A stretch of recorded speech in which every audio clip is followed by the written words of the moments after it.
live from the Steel Twins recording studio in beautiful Traverse City, Michigan. It's your boys, the Cannonball, the Cannon, the Steel Twins. What's up, everybody? Yo. It's Wednesday night, and you know what that means. That's right, boys. It's voice acting night. And we love to do this, man. Trust us. Yeah.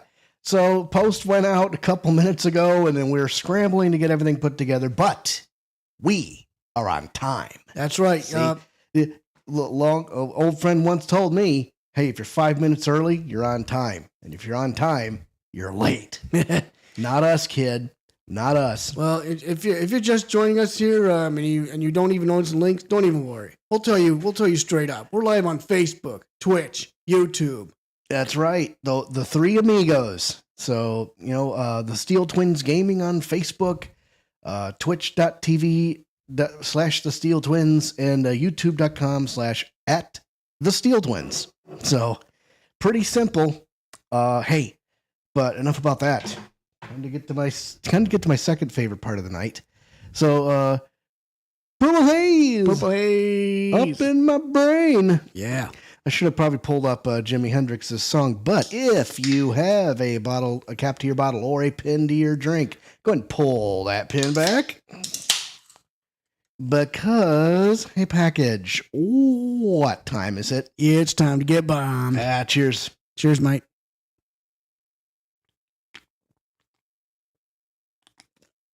I'm ready for this. You ready? I'm ready. Let's go.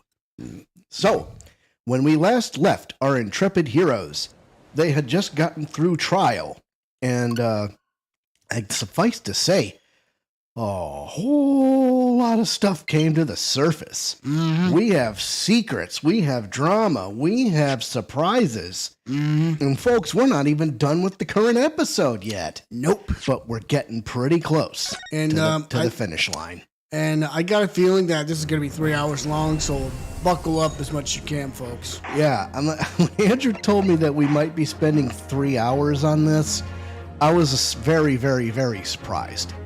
But, well, I shall leave it for you all to judge. So, without any further ado, part 2 of the investigation, Twisted Karma, and his last bow.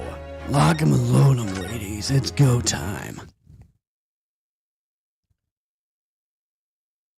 So here we are on 2nd of November, 3:38 p.m. here at Sholm Suite. I still can't quite believe what just happened. I know. I inquired with the bailiff after the court session was adjourned, and it seems Mr. Vigil was taken to hospital to recover. Whew. Oh boy. Right. 10 years ago now, Listen to that music. Mr. Vigil attempted to commit suicide, there's that term again, by jumping out of the window of the prison governor's office. But ever since then, he's completely blocked the memory of those events from his mind. Nobody knew his secret. Not his family, not even the man himself.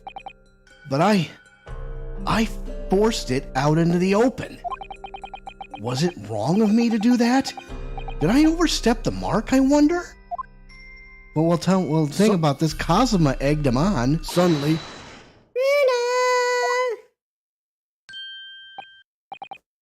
Oh, Iris.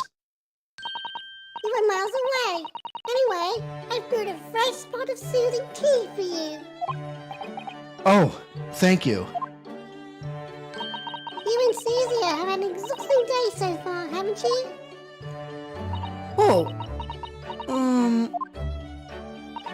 thank you, Iris. How thoughtful of you. Do you happen to know where Mr. Sholmes is? When we came out of the courtroom back into the defendant's antechamber, he disappeared. Oh, no, I don't know. He just suddenly sprang to his feet and left. All he said was, I must leave. I wonder if he's pursuing the mystery of Inspector Gregson's death.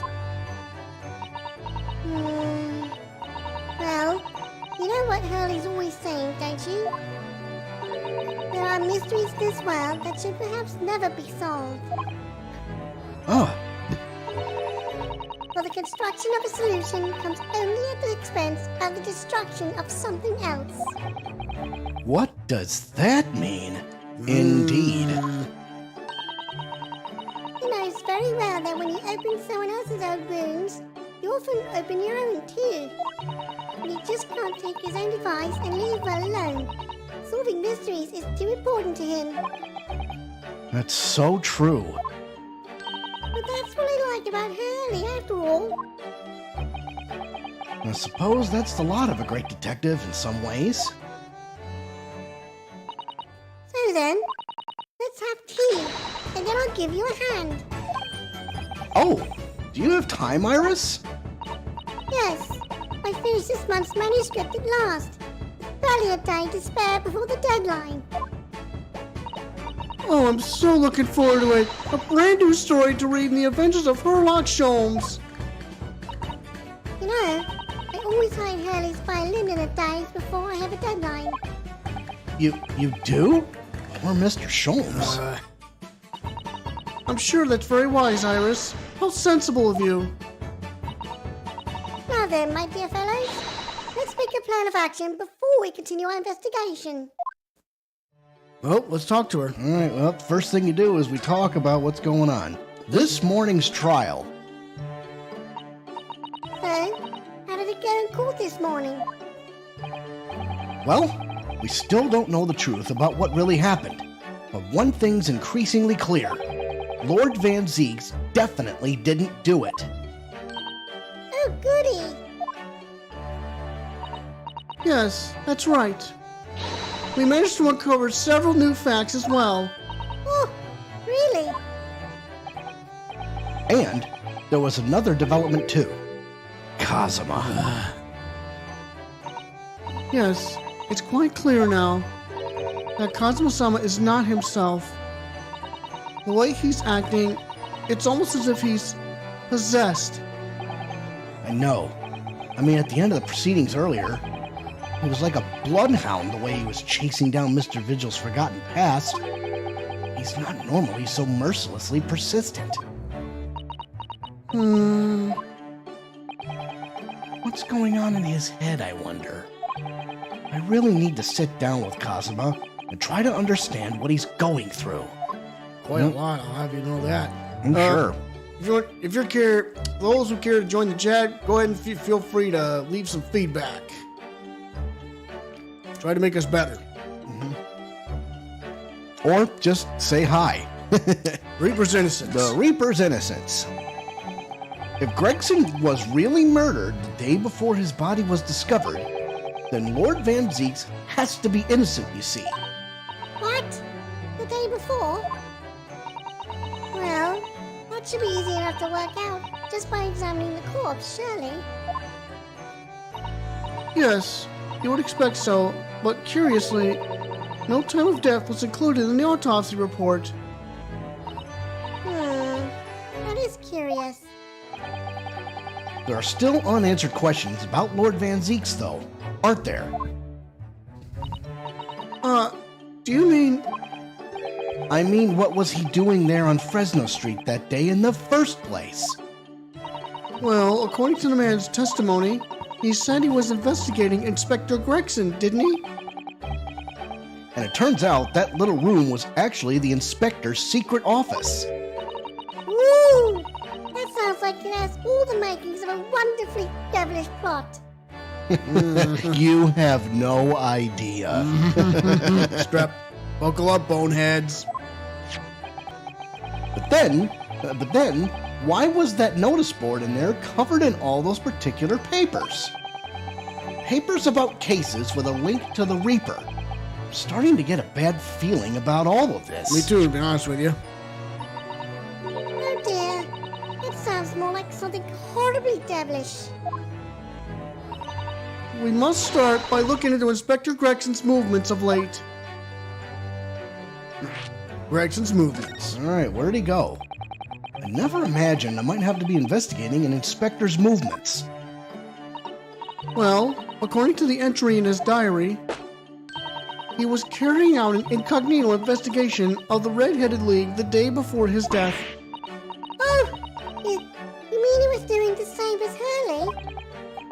Well, Mr. Sholmes was trying to apply, whereas the inspector was supposed to be investigating.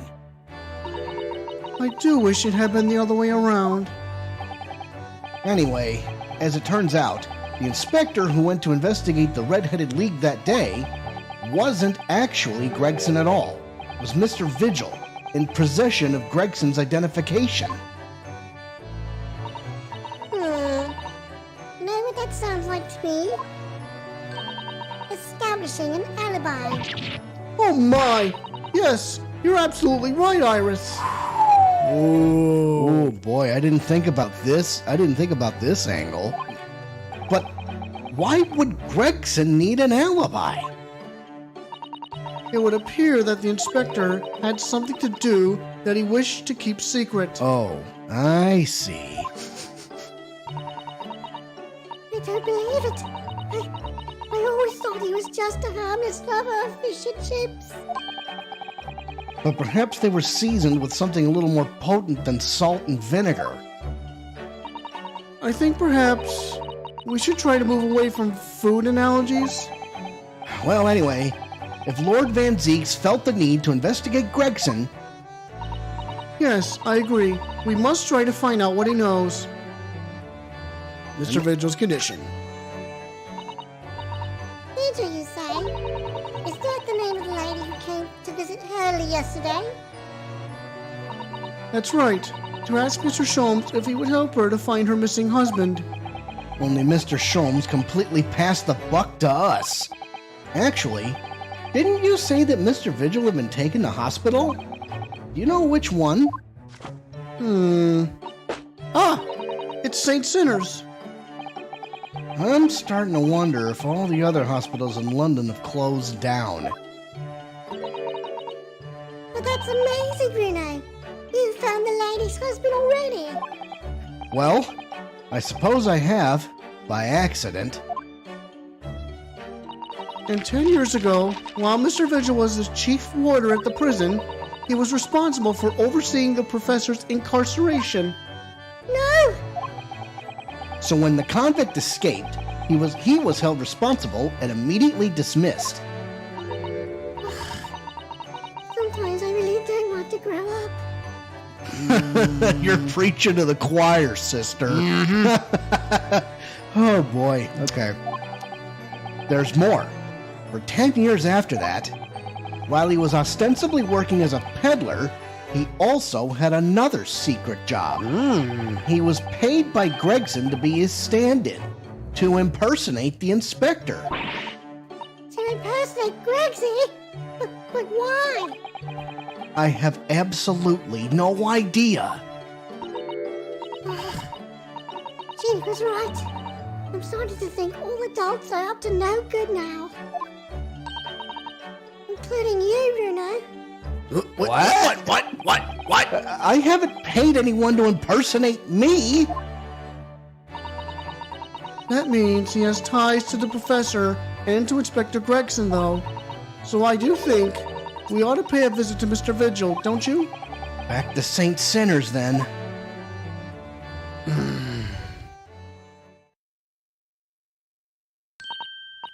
Well, I think it's clear what we need to do, isn't it? Let us investigate, my dear fellows. Oh, Iris, you're even more enthusiastic than usual today. If anyone has anything to hide, my special Wilson shooting iron will soon set them straight. That water pistol? It's stuffed full of a piping hot extra special blend of mine. Then I'm quite sure it'll be very effective. I'd better be careful not to hide anything. Well, feels a little strange that Mr. Sholmes is nowhere to be seen, but still, let's go and see what we can find out. Yes! Well, alright, so hang on. Can we take a look around, see if there's anything suspicious? I don't think. Nah, I don't know. Okay. Because, I mean, yeah, gosh. Susato said it right. You know, she's much more enthusiastic than normal today. All right, where's story taking us? We're going to the Lord Chief Justice's office. Da-da-da-da-da! Charge! 2nd of November, British Supreme Court, Lord Chief Justice's office. Oh boy, and looks like old Lord Strongheart's more of a grumpy camper than he usually is. Oh boy. I think. No arguments, Prosecutor Asogi. You will continue with the trial exactly as I instructed. Is that clear? Perfectly. It's Kazuma-sama. Defying Lord Strongheart by the sound of it, he never did know when to back down.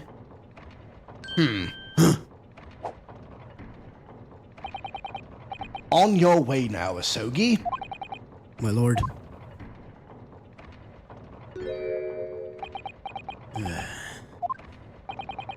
Kazuma. He walked off. Away he goes. He left without saying a word. Yes? What are you doing here? Oh, I was just hoping to ask you a few questions, if you wouldn't mind. I wanted Van Zeeks' trial concluded today. But Prosecutor Asogi's unwelcome inquiries are going to make it take longer than necessary. Unwelcome inquiries? As a result, I'm losing even more precious time. Time for what? Currently, 2 hours, 55 minutes, and 41 seconds. 42, 43. Then we must resolve everything before 3 hours have passed, Mr. Naruhodo. In a miraculous not even 5 minutes? Anyway, I can't let the man's obvious bad mood put me off. I need information.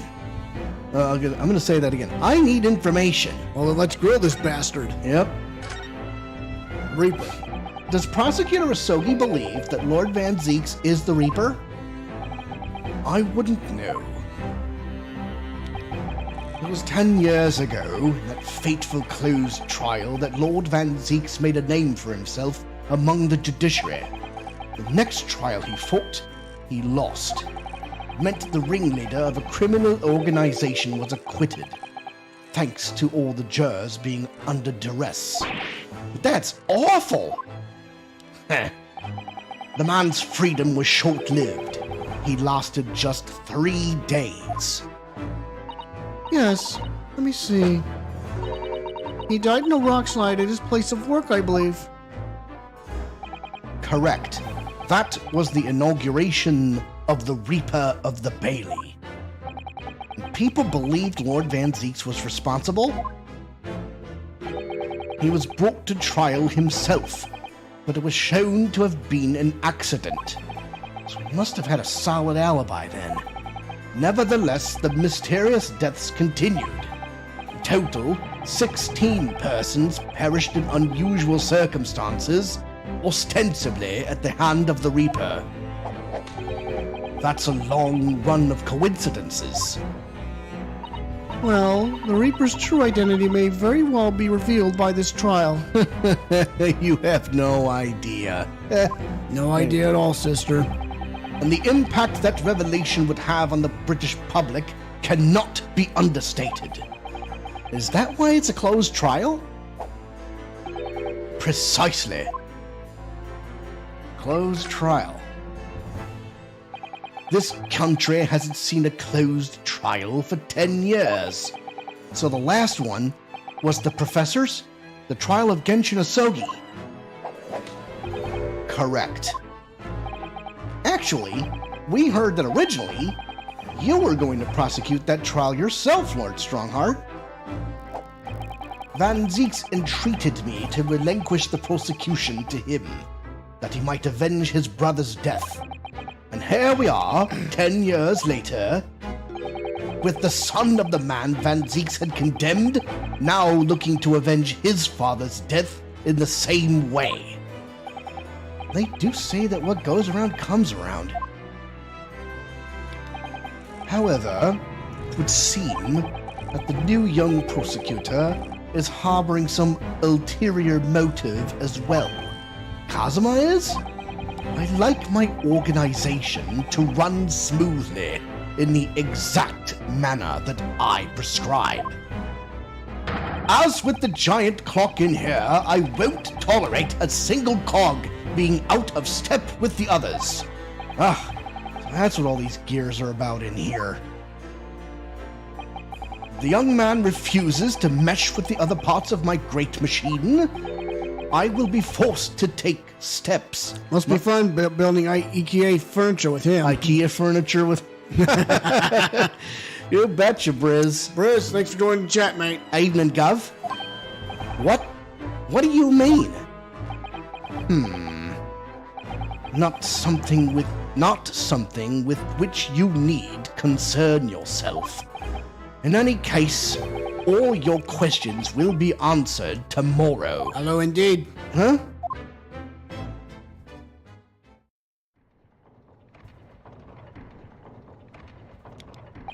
Now, I shall have to ask you to excuse me.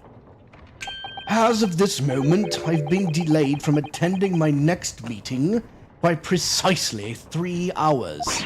Oh my, that is a long time.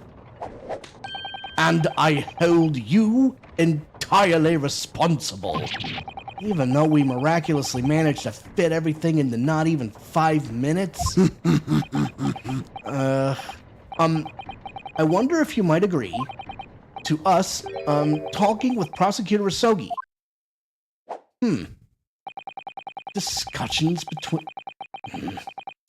Discussions between the defense and the prosecution outside of the courtroom are generally frowned upon.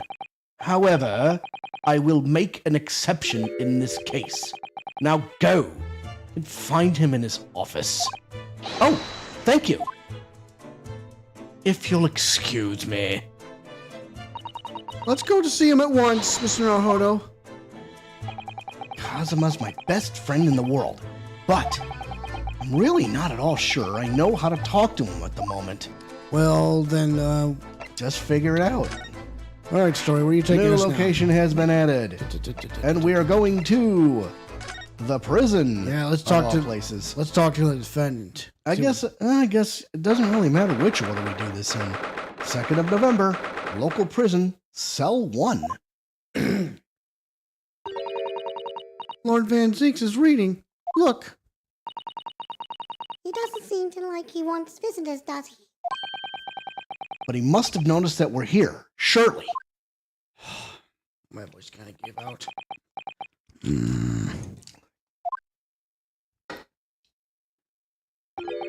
What do you Nipponese want? That's no way to greet the lawyer who's trying to hard That's no way to greet the lawyer who's trying his hardest to prove your innocence, is it? Perhaps not. Hmm? I apologize. So what can I do for you, Mr. Naruhodo? Lord Van Zeeks, speaking earnestly. Oh, the fog will lift over London for the first time in months tomorrow. This does feel very, very strange.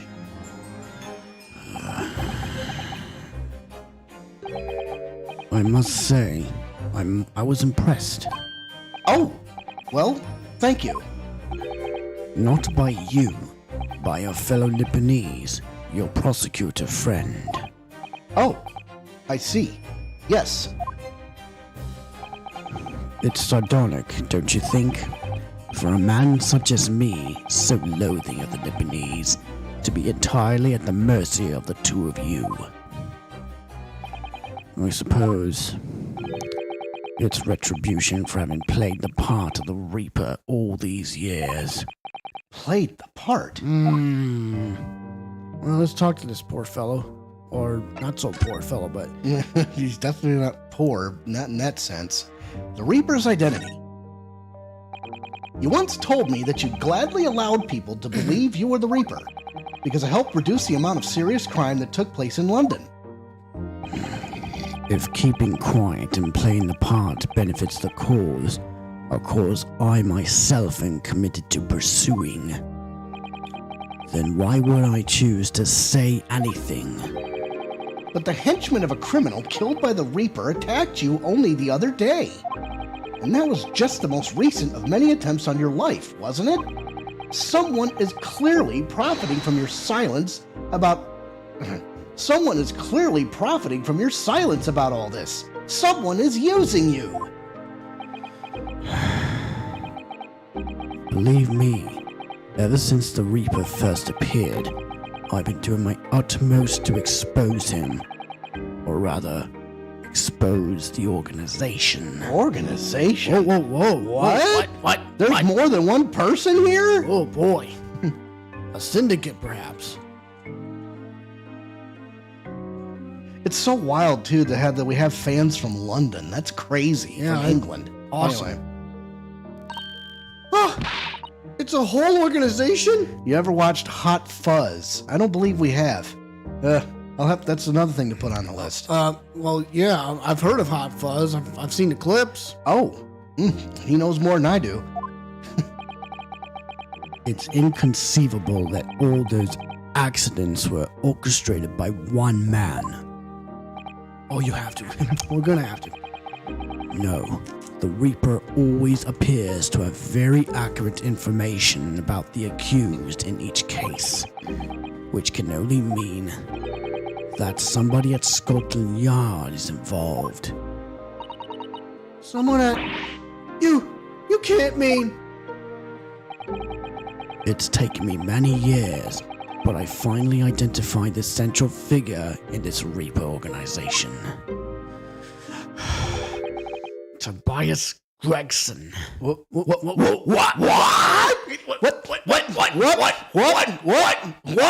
The happy inspector eating fish and chips? What?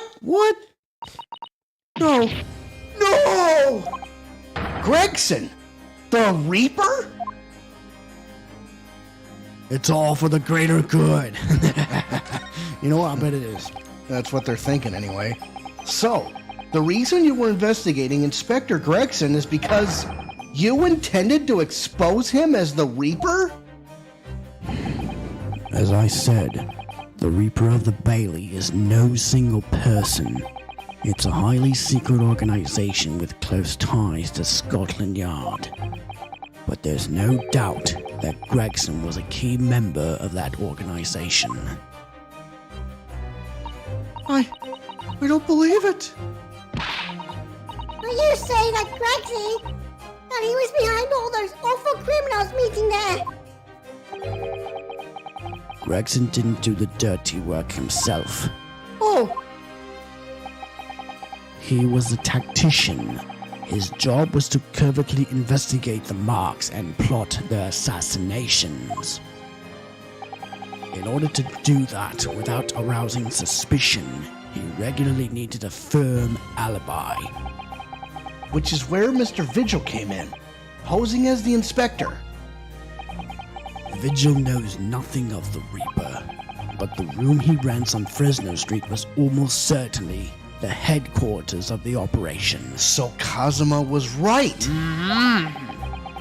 Gregson would have met the assassin there for the briefings. So we don't actually know who carried out the killings then. Actually, I do have a name. You what? well, if you can name the man, you have the true identity of the Reaper already then. Or if I can name the woman. Oh, She's a young woman by the name of Asa Shin. Wait a minute. Wait a minute. Asa what? Wait a minute, wait a minute, wait. Hey.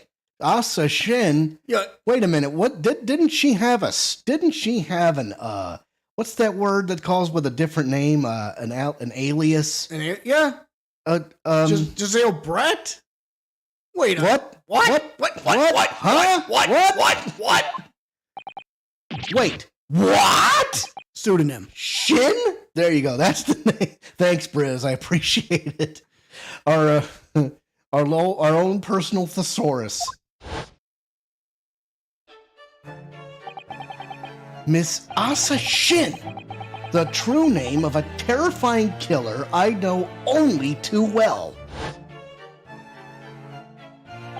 She came to Japan posing as a visiting student and murdered Dr. John H. Wilson. You played the third Ace Attorney game, right? Trials and Tribulations. We have. Yes, sir, we have. Oh, yes. And our exploits are on our YouTube channel. You need to check that out. Oh, yeah. You'll love our performances, believe me. Then, just when it seemed that diplomatic protection would help her escape Japan and conviction, we beat it. Yeah, we beat it. Oh my gosh! What twists and turns were in that story? Oh my goodness! Yeah. The mysterious woman was herself murdered in a small summer beach hut, and that woman was actually the Reaper of the Bailey? No. Just checking for spoilers. Right. Mr. Naruto, this perhaps isn't the place to discuss. No, of course not. You can't mention it here. No way it was not her. Elise Donham. Oh. Yep, yeah. Read it in katakana Japanese. Read it in katakana Japanese. Very pseudonym. Whoa. That's where you got that. Well, then. Very interesting. Can't mention it here. The fact that she killed Dr. John H. Wilson, huh? What happened there? Oh, nothing, it's fine. Because Iris doesn't know, and it's very likely that the man was her father. Asa Shin, I should let father know at once. Yes, I agree. Prosecutor Asogi. Kazuma, isn't it? Kazuma Asogi. You say he's a friend of yours. My best friend. He's the whole reason I got to come to Britain. Much better name pun all around than Asa Shin, at least. Yeah, especially you put it to us that way. I have nothing but respect for him. Yes, I understand that only the very best students are selected for such opportunities. And I had a fine demonstration of how sharp he is in the proceedings earlier today. He missed nothing. In fact, his flawless performance very much reminded me of his father. Genshin Asogi, the professor. It's true that the aristocracy at the time was the root of numerous grave societal problems. They were abusing their power, playing with the common man as pawns in politics, in economics, in war. In many ways, Asogi was carving out a canker from society that we British couldn't deal with ourselves. Ah, I see. But that's precisely why it makes no sense. Clint Van Zieks was a noble and upstanding man. He wasn't corrupt. Why did that damned Japanese have to go and take my brother's life? In spite of having once saved mine. What? He saved your life? How did that happen? I'd like to know that myself. Huh. Saving your life. It was 10 years ago on a foggy night. What was to be the professor's final strike had sent a wave of panic through the capital. So Clint Van Zieks had already been killed at this point then. Genshin and I were walking down some back streets at a late hour. Of course, at that point, I had no idea of the true nature of the man at my side. All of a sudden... Don't make a peep! You're coming with us! We were surrounded. All of our assailants were armed with pistols, their faces obscured by scarves. Clint was not only from noble heritage, he was a brilliant prosecutor as well.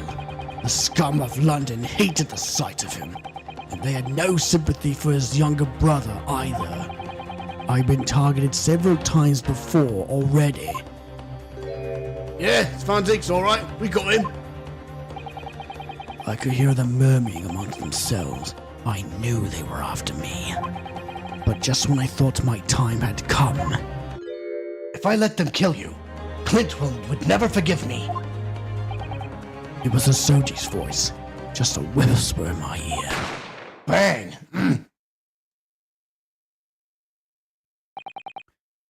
After that, I don't remember exactly what happened.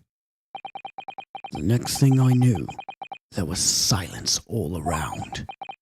Genshin lay on the cobbled street. Blood was seeping from his left hand. He'd shielded me. Whew. 2 days later, they arrested him on suspicion of being London's most notorious mass murderer ever, the Professor. How awful for you. All at once, I lost the brother I revered and the foreign friend I held in such high regard. I'm so sorry, Lord Van Zieks.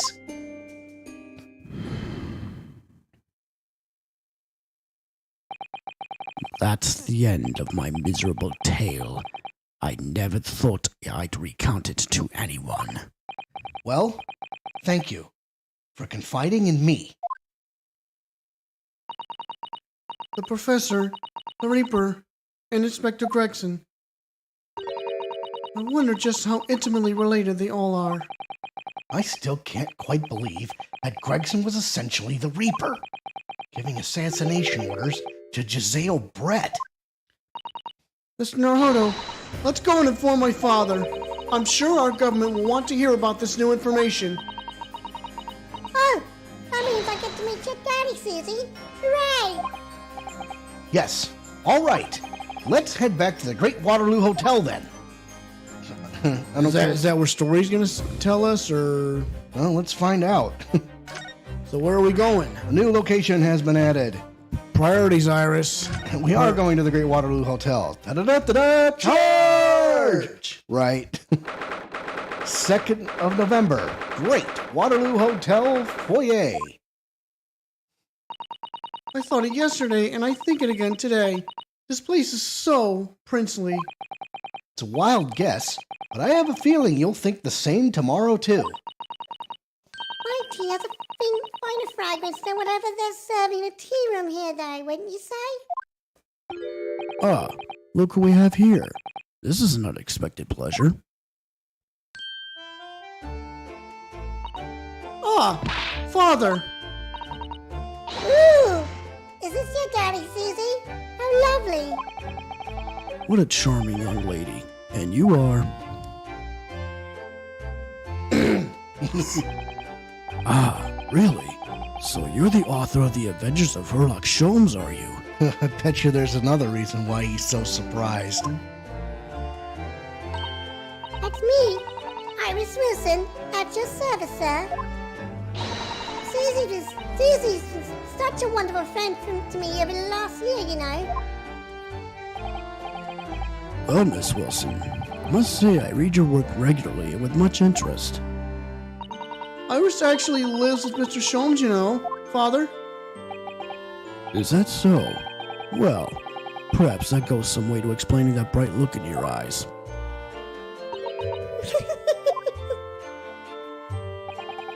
You wouldn't be smiling so airily if you knew just how bright she is. Believe me. Now then, young Naruhodo, it was a pleasure seeing you in action earlier. As an invitee of the symposium, I was allowed to observe in the gallery, after I twisted some arms. Hopefully not literally. And I must say, it was a truly exemplary performance. Oh, well, thank you very much. Though I'm fairly sure you omitted Vicosma on the end there. No, please, don't misunderstand. It was you who impressed me. See, he can always read his thoughts. Really? You didn't miss a step against the Soji, and we all know how capable he is. Really, to have matured into such a fine defense lawyer in less than a year is quite extraordinary. It's very kind of you to say so. Really nice to hear. What I saw in court today confirmed what I've been hoping for. The favor I mentioned yesterday, Naruhodo. I trust you haven't forgotten? Oh, no, you did mention something, didn't you? Well, But first, we have something to report, Father. of course. Shall we take tea while we discuss matters further? I wonder where Judge Jigoku has got to. I wonder Interesting. that. I wonder that myself. Alright, well, let's talk to this guy about the Reaper. Father, do you know about the so-called Reaper of the Bailey? I've heard rumors. Some members of the judiciary explained it all to me yesterday.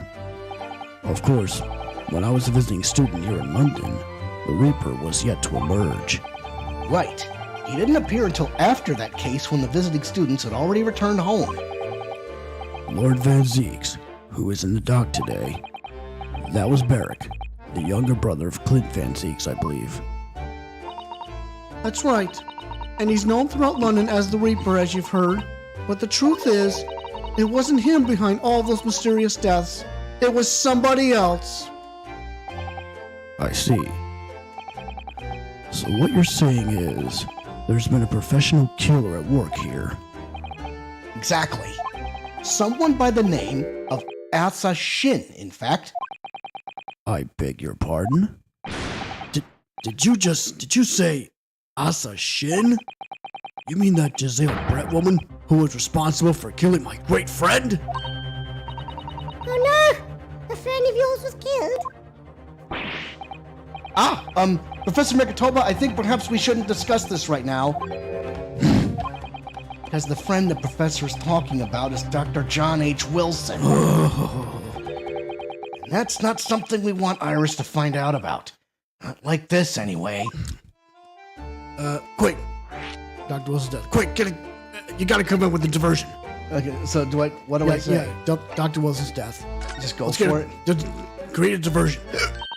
Oh, I just remembered something. Biscuits.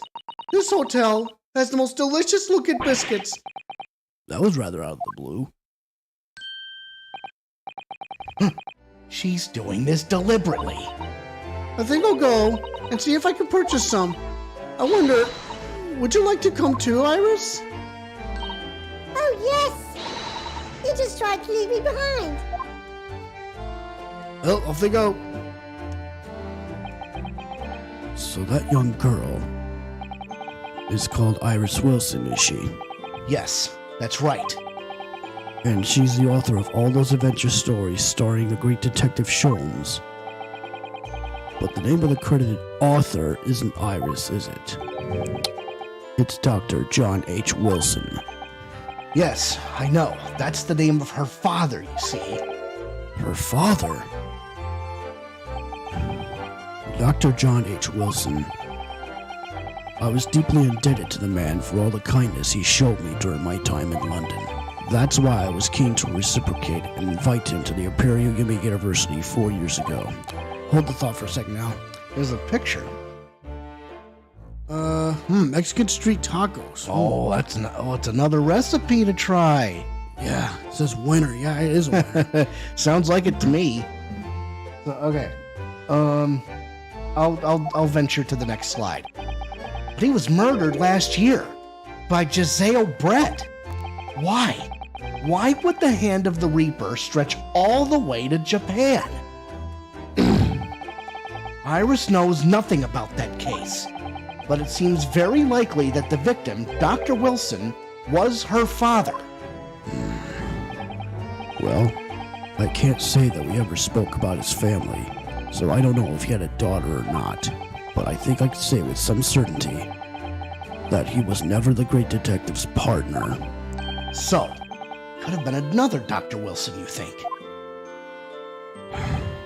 Well, John and Wilson are both common names after all. Still, It's probably best not to mention this to the young lady until we can be sure. That's what we thought. Yes.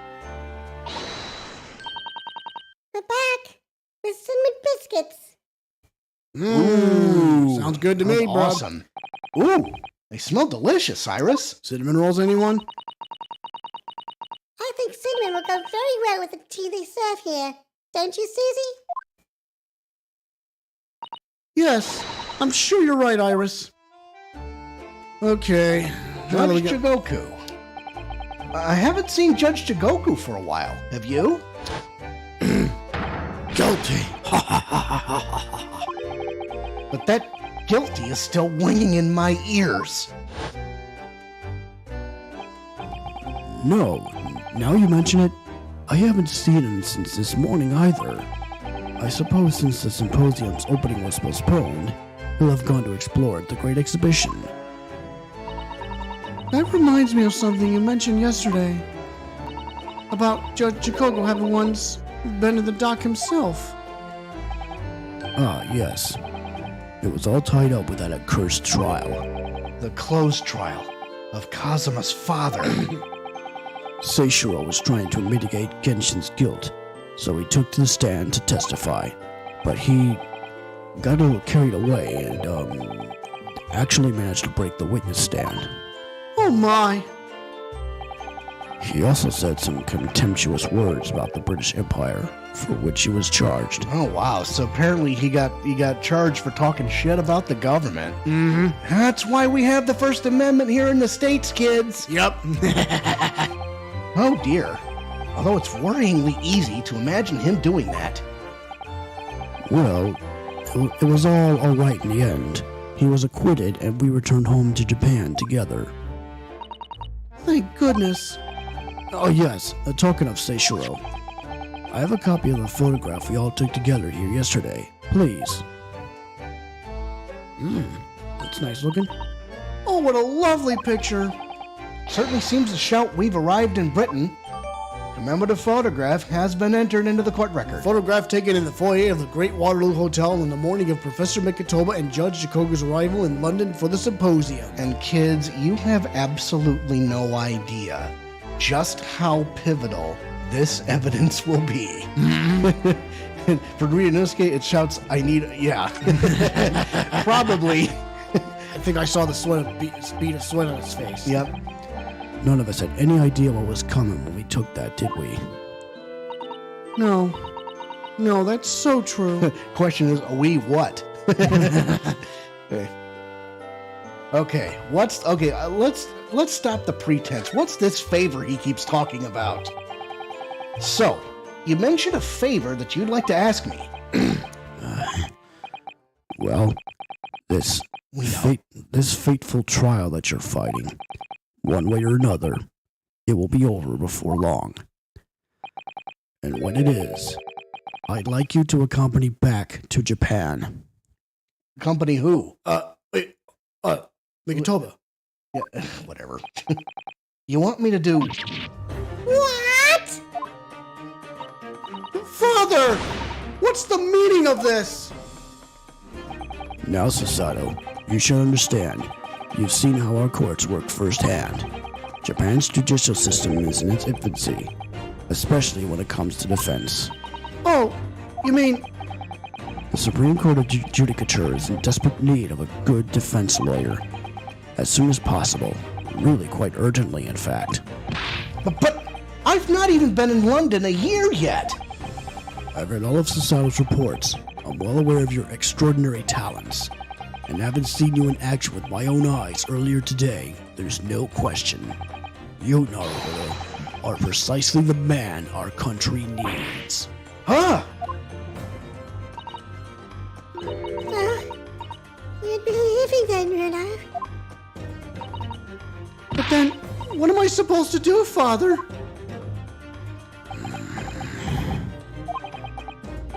You came here to serve as Soji's judicial assistant. Oh yes. She's supposed to be Kazuma's assistant. Is he the Japanese version of Uncle Sam? Oh, I don't think so. Nah. Kind of sounds like it. Our government is still in the process of deciding how best to deal with this situation, though. You've always chosen your own path, Susato, and I trust your judgment. In this matter also. Father! Please, the pair of you, don't look so downcast. It's merely a suggestion, you understand.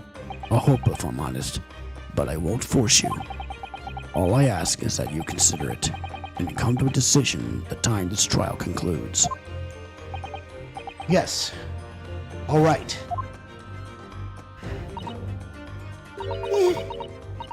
You won't leave, will you, Bruno? Thought hadn't even crossed my mind. Up until now, I've just been trying to do what I believe to be Kazuma's will. But it turns out that he's still alive. So, where does that leave me?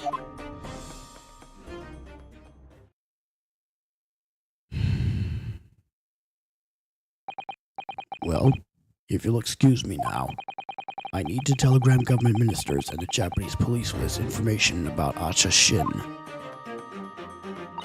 Of course, Father. Thank you. I look forward to next month's installment, Miss Wilson. Oh, good. And please, do come to Baker Street sometime, won't you? We'd love to entertain you. I would be delighted. The best of luck for tomorrow, Naruhodo, and give my suggestion your full consideration, won't you? Yes, I will. Going back home? Suddenly, I think... Yep, I know. Wait, You know, Kazuma-sama has always meant a great deal to my father. I'm sure he'd love the chance to meet with him and talk to him about all this. Yes, no doubt. suddenly. Asa Shin. Of course! It's so obvious! How could I have neglected to consider the possibility before now? Mr. Sholmes! Hurley, where have you been? Why, I joined you all for tea, of course. What an extraordinary question. I didn't notice you at all. No matter, no matter. Anyway, to more pressing concerns. Mr. Naruhodo. Oh, yes? I must dispatch a telegram to your country at once. It is a matter of much urgency. To Japan, you mean? Tell me, to whom can I entrust the task? Quickly now. Who? Well, my father has just now left this in a telegram to the Imperial Police Bureau of Japan himself. I see. Well, he looked reliable enough for a bearded fellow. I don't think what father sports could be considered a beard, Mr. Sholmes. There's not a moment to lose. Kindly ask your trusty unshaven father to see this is sent. I will, but what is it? No questions at this time, if you please, Mr. Sato. All we can do is pray that for once, my deduction is awry. Doesn't that imply that your deductions are normally correct, Mr. Sholmes? Which isn't exactly now then. You may be surprised to learn that I am a very busy man. I certainly have no time to hide behind settees and eavesdrop on other people's conversations. So that's what joining us for tea meant. I leave the sending of this in your hands then, my dear fellows. And he's gone. Wait a minute, Mr. Sholmes! He just sort of ran off, didn't he? At quite a pace. And left the unpaid bill for his tea behind, too. Jesus Christ. I must catch up with father at the telegraph office at once. And I'll run and horse a cab straight away. And away they go. And there was me thinking everyone would be clamoring to pay Mr. Sholmes' bill. I'd like to know how telegrams were sent so quickly back in those days. Well, quick was a relative word back then, my friend. All right, so, okay, where are we going? Well, we have no choice but to move. Where are we going? Either the prison, or we might be going to Mr. Vigil's hospital bed. Yep. Okay, let's talk to this guy. Da-da-da-da-da, charge! 2nd of November, St. Sinners Hospital, Ward 3. This is the ward where Mr. Vigil was brought, apparently. To be frank, I'm a little worried about seeing him again. The lawyer. Hello again. Are you feeling better now, Mr. Vigil? Yes, thank you. Somewhat better. I'm so sorry to have caused you to. I mean, it was because of me. If I hadn't exposed your secret and forced you to remember things you'd obviously tried to forget.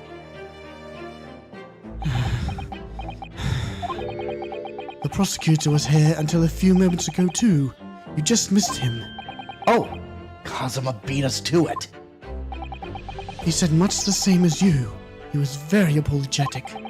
But the truth is, I brought all this upon myself. Please, don't think like that. Keeping it from Evie, my wife, all these years, I've carried such a sense of guilt. But that's not the worst of it. Over time, I obviously came to deceive myself as well. You mean about your dismissal? Looking back now, I'm beginning to think that perhaps Inspector Gregson didn't stumble across me by accident at all. I mean, he compensated me so generously for acting as his stand-in. He was clearly concerned for my well-being and doing what he could to help. So perhaps Gregson knew exactly what had become of Mr. Vigil all along then. I'm sure this is just desserts for 10 years of lies and deception, but it wasn't me that helped the professor escape 10 years ago. It wasn't me. I swear it. I swear it's true. Oh, Mr. Vigil. I'm sure you'd rather not dredge up even more from your past at this time, but if possible, could you tell us exactly what really happened? I need to get all this off my chest. I just want someone to tell me what I should have done. Well, we're gonna try. Let's talk to him. Gregson's request. Inspector Gregson was obviously engaged in a special operation of some sort. He was investigating something that even Scotland Yard couldn't know about. The tales of the Reaper's marks. Yes. It was when he had to carry out those investigations that I would take his identification and impersonate him. You'd pretend to be the inspector and carry out investigations on his behalf? Oh no, never! A common street peddler couldn't possibly carry out a proper police investigation. All I would do is go to the specified location and make a little hoo-ha. Just something to leave an impression, so everyone there would think a detective called Gregson was here. So, that's what you were doing on the day prior to the incident? Yes. He asked me to make an appearance at the park on Lime Street for the Red-Headed League event. So, as usual, I flashed the inspector's identification around and was very vocal about my presence. But then you were taken prisoner by those red-headed fraudsters. Yes.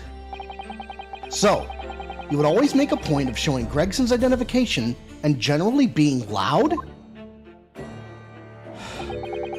That's what the inspector asked me to do, yes? Now that's one way of becoming a legendary detective, I suppose. Not a good one, though. And as you know, I suffered this bruising around my neck at their hands. But the following day, they kept their word and released me. Without returning the inspector's identification to you, however. He had arranged to meet in the Fresno Street room at 5 that day so I could report back to the inspector. But at the agreed time, that's when I heard the gunshot. Oh boy, the prison escape. It was at midnight on June 17th, 10 years ago. That was the time scheduled for the execution. But the professor's execution never actually took place, did it? Or rather, the execution itself must have been used to effect the plan of escape. I hardly dare to imagine what a chilling plan it was. Barclay was renowned for being the highest security prison in the country. Everything that went in or out of the place was searched multiple times. But there was one notable exception, or rather, one notable loophole, something that was never questioned.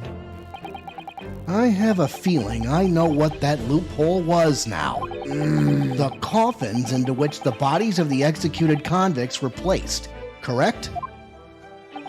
Yes. Once the coroner had confirmed the death of a condemned convict, the body was taken in its coffin for immediate burial in Lowgate Cemetery, just behind the prison. The chief warder first had to sign the necessary papers.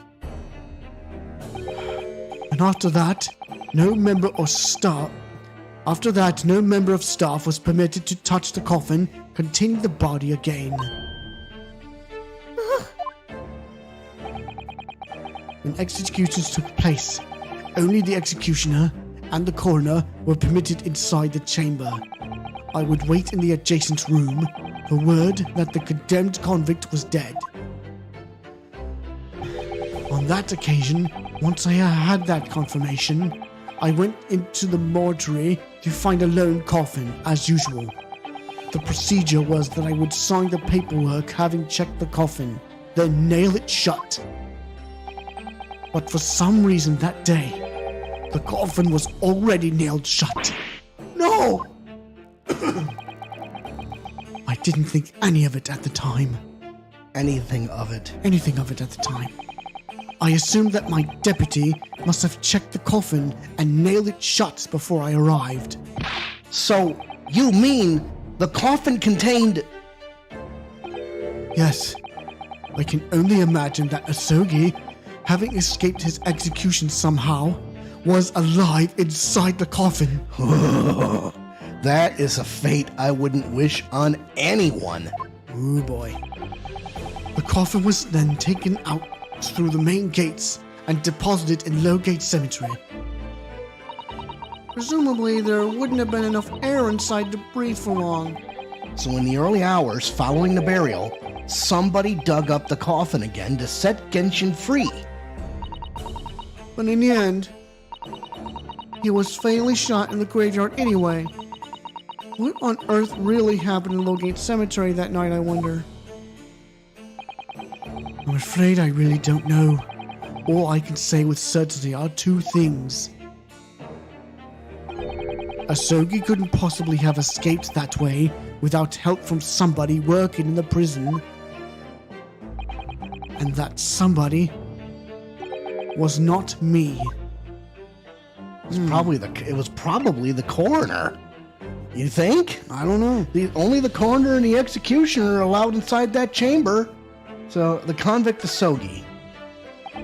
Obviously you knew the man then. The professor, I mean. Genshin Asogi. Yes. I remember him well, in fact. Would you mind telling us what you know? Well, having been condemned to death as he was, any contact I had with the man was short, obviously. After that trial, which was carried out behind closed doors, attended only by elite members of the judiciary, they called for his execution to be carried out at the earliest possible opportunity. The outcome of the trial was set. The outcome of the trial was set from the beginning, wasn't it? It was a time of delicate diplomacy when Britain and Japan were in the process of signing an important treaty. That meant that this potentially destabilizing case. Destabilizing case. That meant that this potentially destabilizing case had to be dealt with swiftly and discreetly. The man had less than a week in total. As I was the chief warder, I oversaw his short stay in the cells until his final hour. I remember being struck deeply by his noble character and incredible resilience. What do you mean exactly? He was a killer of many men, but he was always quiet and polite. He was a gentleman and a man of intellect. In fact, I couldn't bring myself to believe what he'd done, so I asked him one day, "Those 5 members of the aristocracy whose lives were taken, are you really responsible?" I'm guilty of the unforgivable crime of ending another human's life. Yes. Yeah, but he only said life, right? The following day, the closed trial took place, and the verdict was no surprise. Guilty. That night, when he was brought back to his cell, I saw something unusual. Something unusual? What? The last will and testament of Genshin Asogi. Asogi's will? Uh-oh. Wow. As I said, it was on the night following his trial, after he'd been found guilty. I was doing the round of the cells, and when I looked into Asogi's, I noticed that he seemed to have a sheet of paper in his hand. Ah, his last will and testament then, presumably. As soon as he noticed me, he hurriedly shoved it behind his back. But why did you find that so unusual? Isn't it normal for a man to pen a will when he knows his death is nigh? Yes, that's true. But there were special conditions to Asogi's incarceration, you see. What sort of conditions? Well, even though he was held in a cell designed for condemned inmates, he was allowed to keep his personal effects with him, with one exception. Really? He was allowed his things? That is unusual, certainly.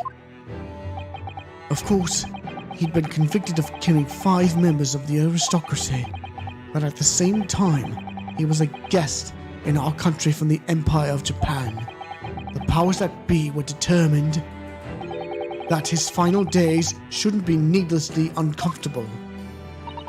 And what was the exception you mentioned to the personal effects he was allowed? That's the point. He wasn't permitted to have writing materials. Specifically, no pens or paper. So, he was prevented from leaving any written record of what had happened to him? Yes, that was the long and the short of it. I've no idea where he obtained that paper. Any writing materials would have been confiscated from him upon his incarceration. As I said, he hid the paper behind his back, and then he pleaded with me. What did you just hide behind your back? Please turn a blind eye. This is my lifeline. But you know it's against the rules. You're the only person who's seen. If you just agree to keep quiet. All right then. But what's on that paper? A last will and testament. This will is the only weapon I have left now. A weapon? What? How can a will be a weapon? You'll see. You'll see. So I decided to pretend I'd seen nothing, and I let him keep his will. But then later, it just seemed to vanish without trace. What? What do you mean it vanished?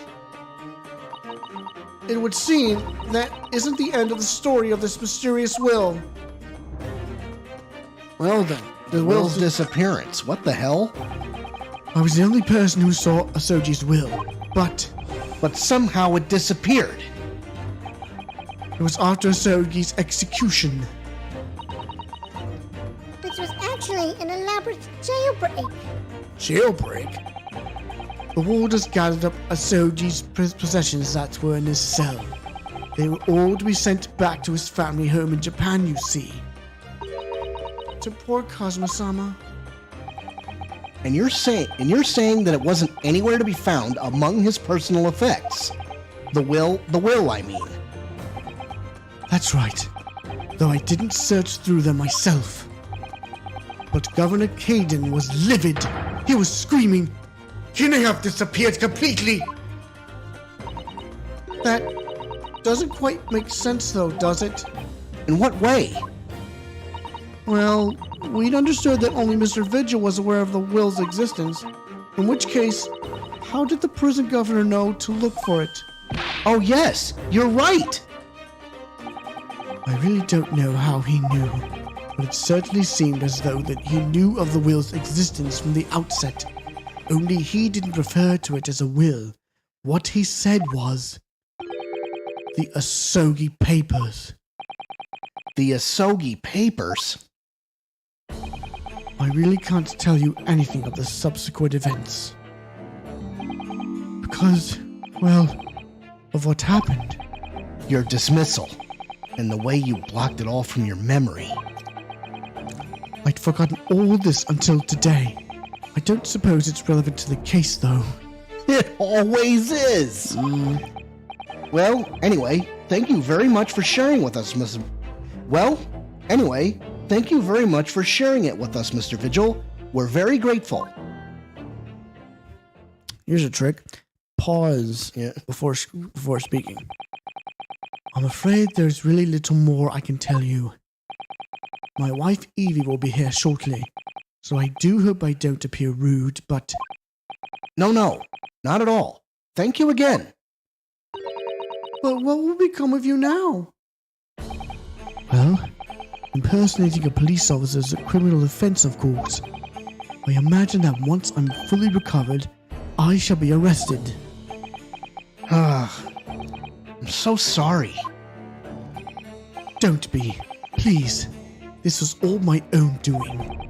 I always knew that this day would come. Well, I wish you well. Goodbye, Mr. Vigil. And there he goes. Before you go, there's just one thing. Oh, yes? What is it? The Asogi Papers. Huh? I'd be very grateful if you'd make no mention of the things I told you about them. Presumably for some good reason. It's my understanding that their very existence is a closely guarded secret. If it became known that I'd remembered, well, it could be rather troublesome, I think. I don't think that's the appropriate word. Nope. I understand. Some sort of will that Genshin Asogi penned just before his death, which the man himself claimed was his last weapon. I wonder, perhaps it had something to do with his plan to escape. Uh-oh. If there's anyone who might know more about a document that Kazuma's father left behind... It would be Mr. Vigil's governor. Then we know precisely where we must go. Back to Barclay Prison. All right, well, let me see if this guy's got a check. Well, let's see. Well, at least he seems to be on the mend. You know, his disguise as Mr. Gossip was really quite masterful, wasn't it? I can't remember anything about it except for the floppy lip. I imagine not even his wife would have recognized him. Perhaps. They really have to take it quite so far? Okay. Alright, so we're moving, and where are we going next? A new location has been added. And we're going to the prison governor's office. No more charges, at least for right now. 2nd of November, Barclay Prison, governor's office. Oh, back again, are ya? Yes, hello. I heard all about your investigations. I read the report just now. You found him, eh? Vigil. Yes, luckily. Well, anywho, the laddie doesn't work here no more. So now your case is not to do with Barkley. I wouldn't like you to get the wrong idea about that. Of course, yes, Mr. Vigil stopped working here 10 years ago now, so. Yes, we've seen his dismissal notice, haven't we? He was given the chop. Hey, Kimmer, you can very well. So, how about the wee handcuff biscuit? Oh, they really are like little handcuffs. And as hard as irons, too. So, what's brought you down here today? Well, there's something else we'd like to ask you about, actually. That's so.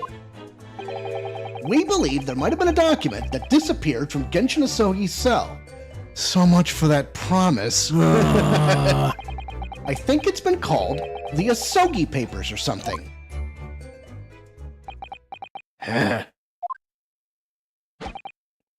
I not say? Gregson's death is not to do with things that might have happened to Barkley. Leave the past in the past, laddie. Let's not foot about with the relevant details. His expressions changed completely. We're clearly onto something here. Alright, let's talk to him. 10-year-old legacy. That murderer's botched execution and a whole miserable escape. They were Barkley's darkest hour, a shocking embarrassment. Because the convict had a collaborator on the prison staff, you mean? Aye, what shame. The coroner who had confirmed the death of the man after his execution, Courtney Scythe. And my chief warder at the time, Vigil, was in charge of the whole affair. But Mr. Vigil says he didn't know anything about it. The law school wouldn't say otherwise, eh? More handcuffs. Oh, how can I say no? You can never have too much iron in a diet. When Mr. Vigil was handed his dismissal notice as a result of what had happened, he was so despairing, he jumped out of your office window, didn't he? I didn't like to say, but that's just Vigil trying to get out of it. You don't think he wouldn't have jumped from the shock of his crimes being exposed, eh? I do. You wouldn't say otherwise, though, would you? Of course, I can't have shown no responsibility myself. I shouldn't have let them deceive me. Actually, there's barely anybody that kens what went on at the time now. But Gregson never been murdered, and Dr. Scythe forbidden from having any visitors. No visitors? Someone obviously doesn't want her giving anything away. Well, we're not going home empty-handed. And I wouldn't have done him a son in your pocket with no camera. Here, take a handcuff or two. Oh, well, it would be rude to say no. Wouldn't want to become anemic. Anemic, but you're close. Yeah, go ahead. I suppose. There's anybody who might still ken about what happened back then? It'd be that loss from the forensic division. Maria Gori. Maria Gori? She's the coroner of this case, after all. Yep. Hey, Scythe's daughter. She didn't have no more. Just the one. The wee bairns followed in her mum's footsteps. You didn't ever see her with a scalpel in her hand. Ah!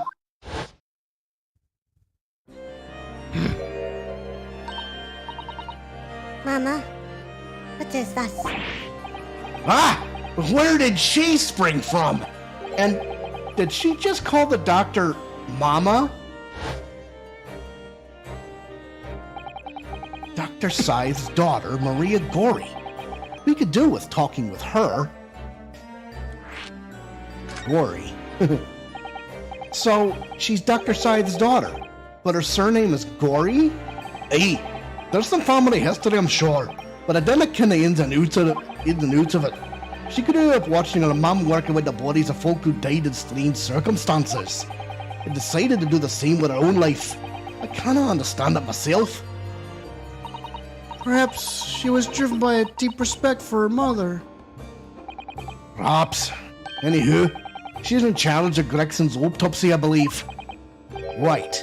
And the coroner responsible for this incomplete report. Someone told me once that the wee lassie always loved her mum's stories about cutting up bodies. There's even a rumour that she used to listen to the funeral march as a lullaby. Well, then perhaps her mother might have told her about the autopsy from the case 10 years ago.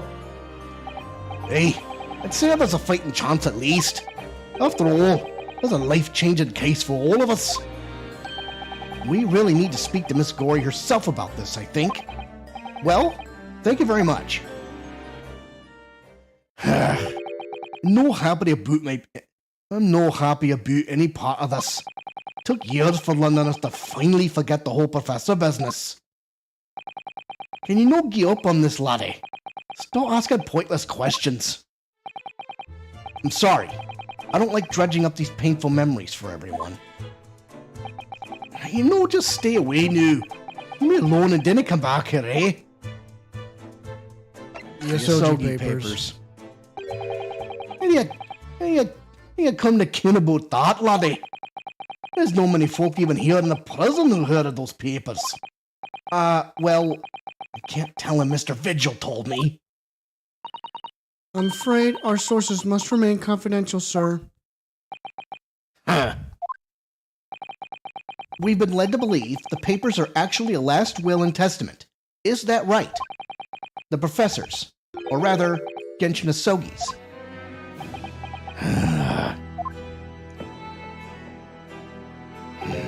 Aye, that's right. You're well informed, Jimmy. Oh, is that the end of the silent treatment? But then after the convict's execution, it mysteriously vanished from his cell, didn't it? Havers, no. You're off a hot cock there.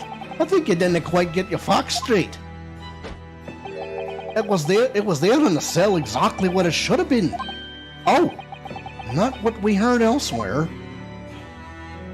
Let's see. Let me just have a wee hawk around in here. Sure I can find it. Hey, here you are. See? The last will and testament of Genshin Asogi, written with a calligraphy brush. Curse, can't read a word of the Japanese squiggles. But a mind that says he leaves all his worldly possessions to his son back in his homeland. Yes, that's correct. That's the gist of it.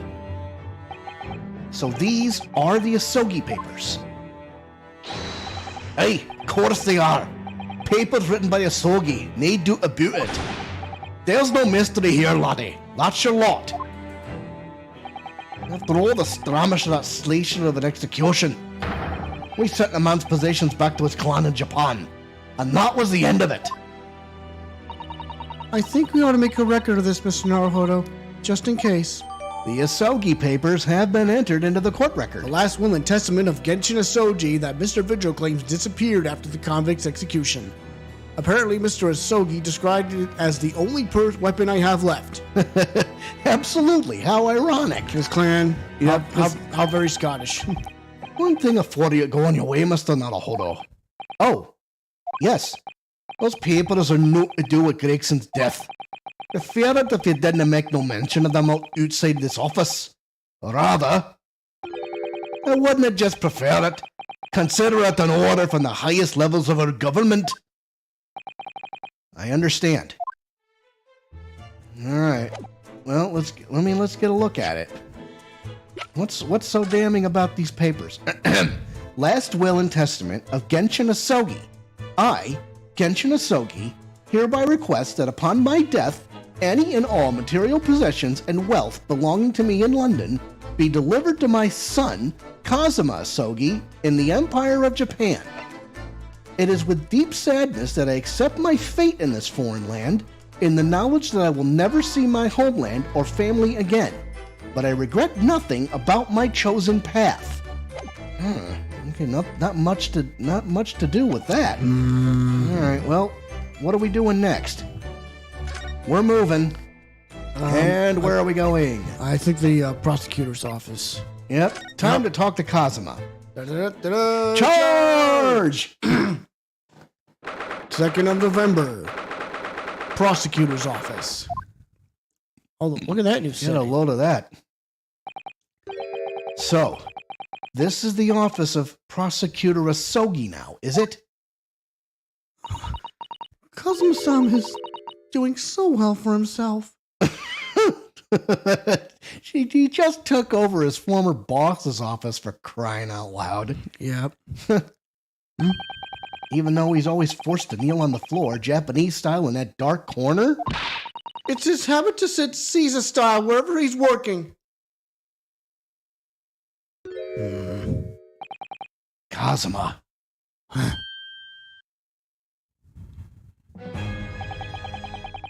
I thought it wouldn't be long before you paid me a visit, Ryunosuke. I was right about what I said, wasn't I? Sorry? That you have all the makings of a great defense lawyer. Well, I always believed that you'd fulfill your dream of advocating in the British courts.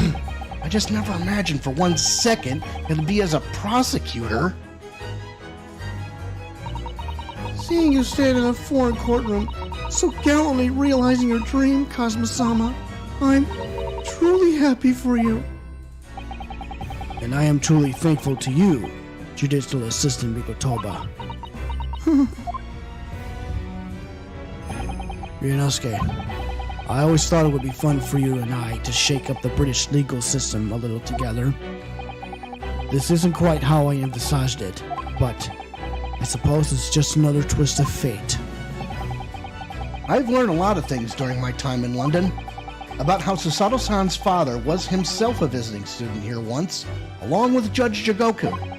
And about what happened with your father.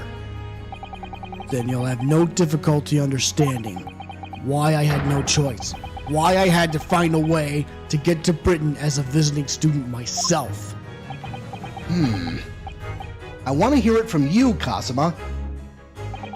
As you wish, Ryunosuke Naruhodo.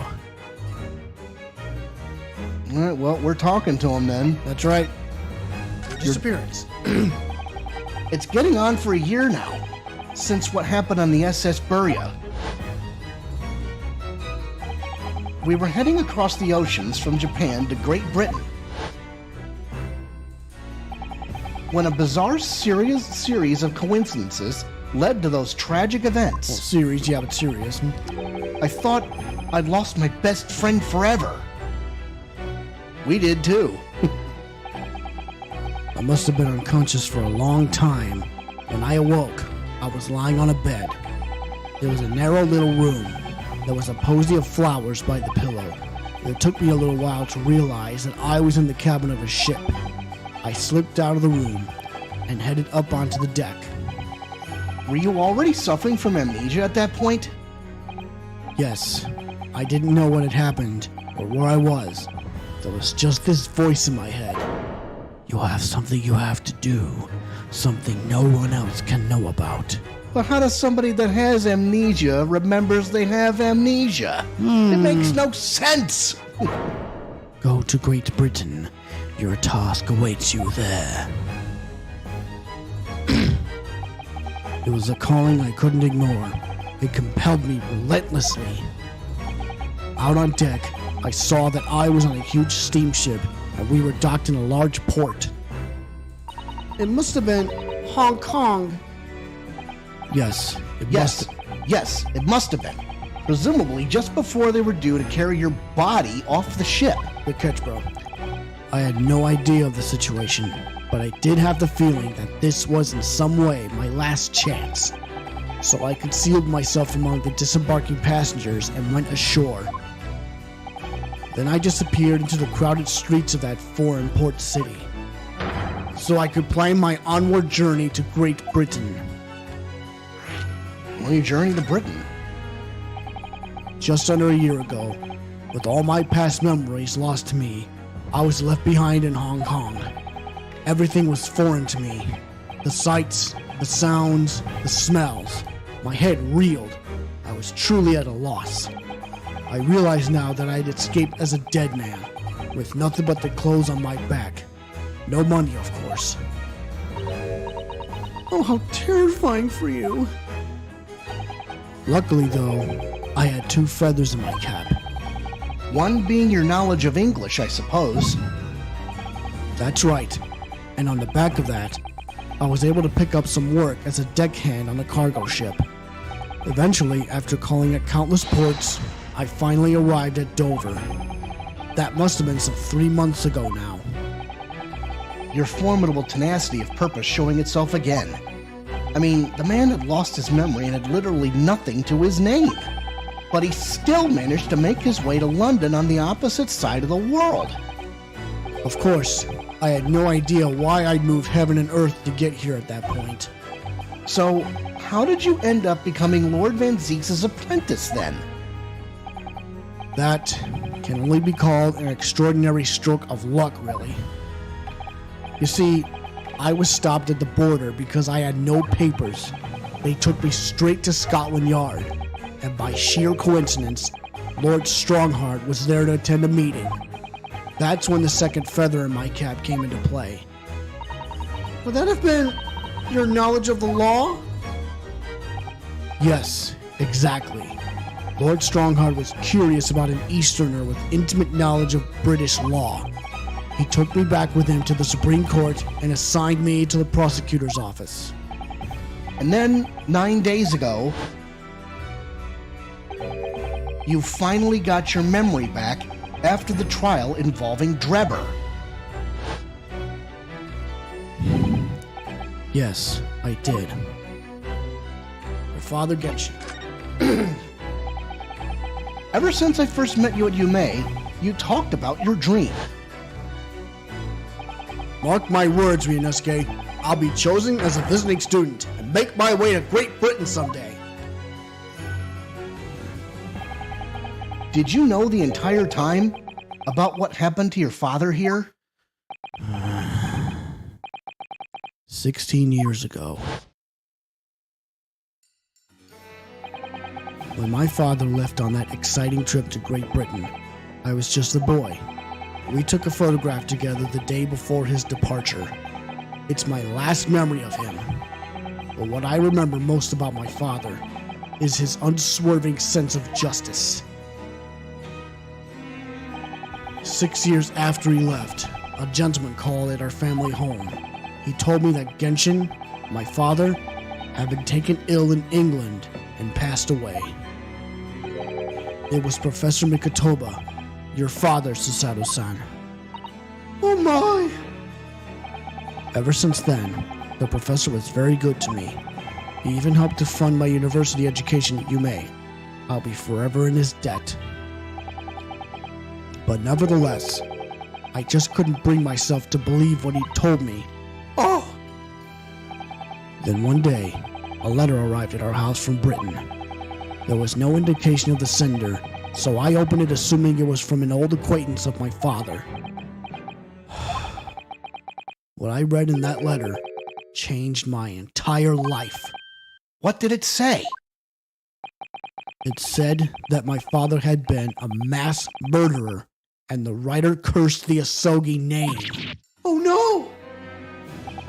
As a result of that letter, I found out what had been hidden from me all those years. Here's my question. Who wrote the letter?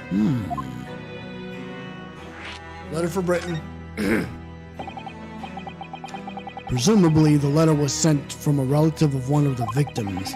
If whoever it was had been a member of the judiciary, he could have been present at the closed trial. The letter revealed that my father had been sentenced to death, executed for being a killer. I'm so sorry you had to find out that way. I imagine the British government did its very best to silence whoever sent that letter.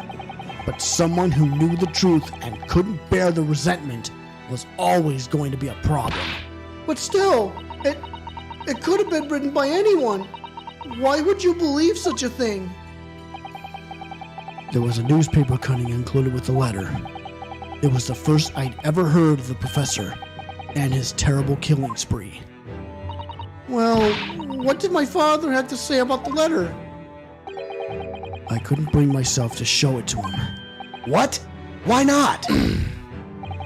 Because he deliberately concealed the truth from me by telling me my father was taken by a fatal illness. That couldn't have been easy for him, and he'd done it out of consideration for my feelings. So instead, I showed the letter to Judge Jacobu.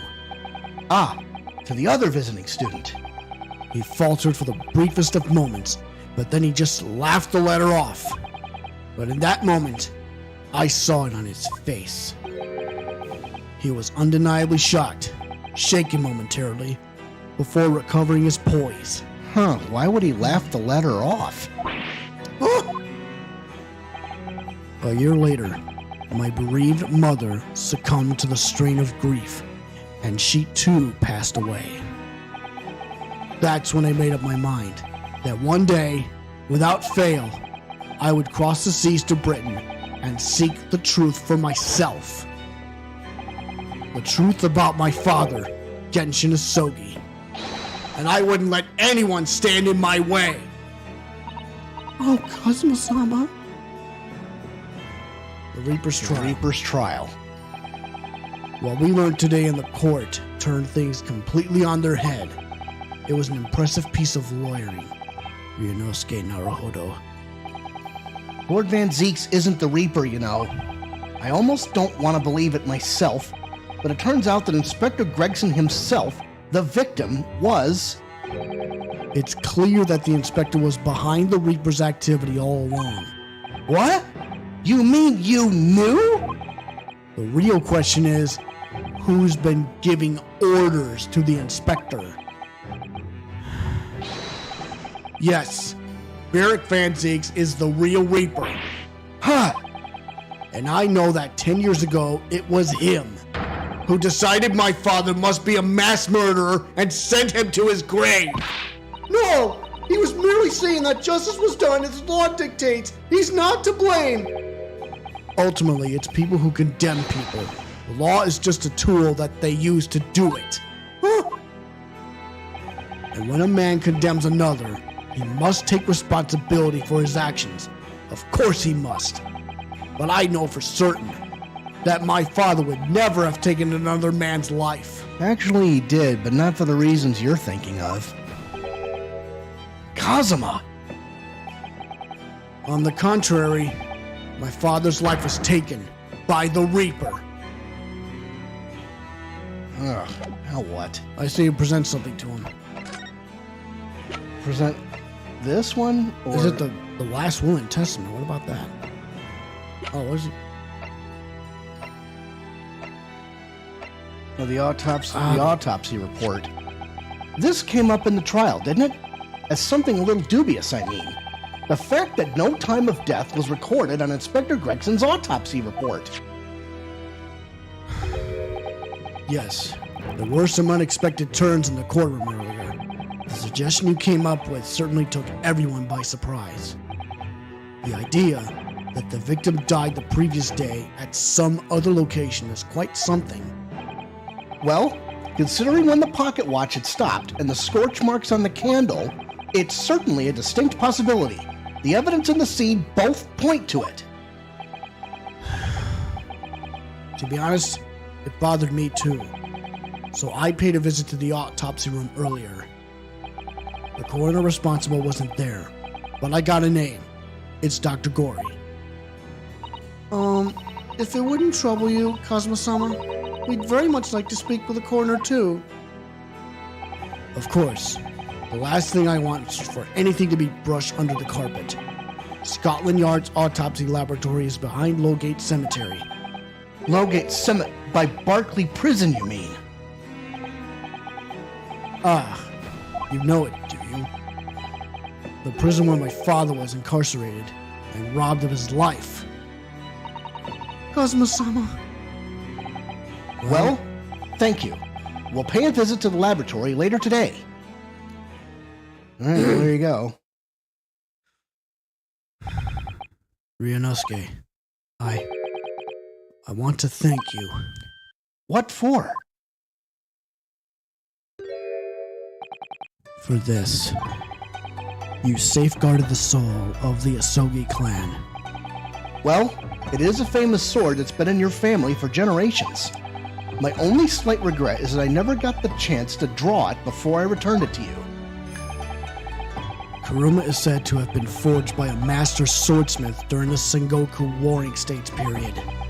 I come from a long lineage of warriors, many of whom were expert swordsmen. Well then, you're a chip off the old block, I'd say. This blade, Kuruma, is a symbol of the Asogi clan's honor and might. Apparently, one of my father's apprentices even took the blade's name for a surname. Really? Kuruma? It does sound formidable, that's for sure. 16 years ago, when my father was a visiting student here in London, he had this sword forever at his side, which is why it means so much to me that I have it by my side again now, too. And that is all thanks to you.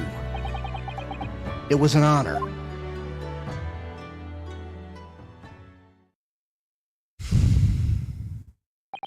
Now, I have preparations to make for tomorrow. Perhaps I said a little too much. Kazuma, you've changed. No, Ryunosuke, I haven't changed at all. It's you who's changed. Huh? I can completely understand your resentment of Lord Van Zeek's given what happened. But the fact is, those events in this case are, well... Unrelated? Is that what you want to say? How can you be so sure? What do you mean? Never mind. That man is the Reaper, and it's for that reason that the Inspector was killed. I'm going to prove as much in court tomorrow by whatever means necessary. I can't let you do that, Kazuma. I know you'll do what you have to as a lawyer. But I'm sure I don't need to tell you that I won't be taking any prisoners in the courtroom. I would expect nothing less. Until tomorrow, then. In the Old Bailey. Oh, I want to take a look at something real quick. What the? It's a scale model of the crime scene. Oh, yes, I realize that. Does the prosecution office make a model of the scene for every single case? Apparently so. Sometimes it helps to visualize things better and notice things you hadn't spotted before. Actually, the miniature notice board is my work. Be honest, you enjoyed making that. It's okay. All right, okay, where are we going? I think we're I going think we're going to probably the crime scene. No, the forensics laboratory. But we're probably going to go to the crime scene last, because I'm pretty sure there's a piece of evidence we need to pick up. I think there's more than that, though. What the hell?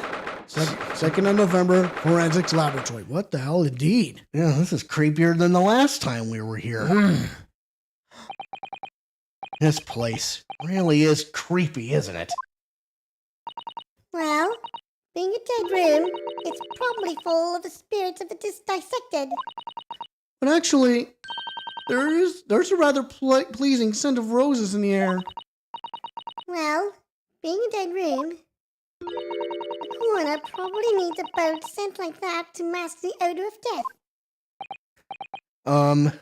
Iris, do you think we could change the subject?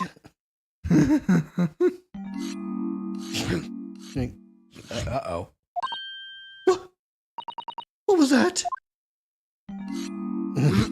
Oh, you know what that noise is. Nope, scalpels. No. Nope. Oh, yeah, she is sharpening something. Dr. Gory?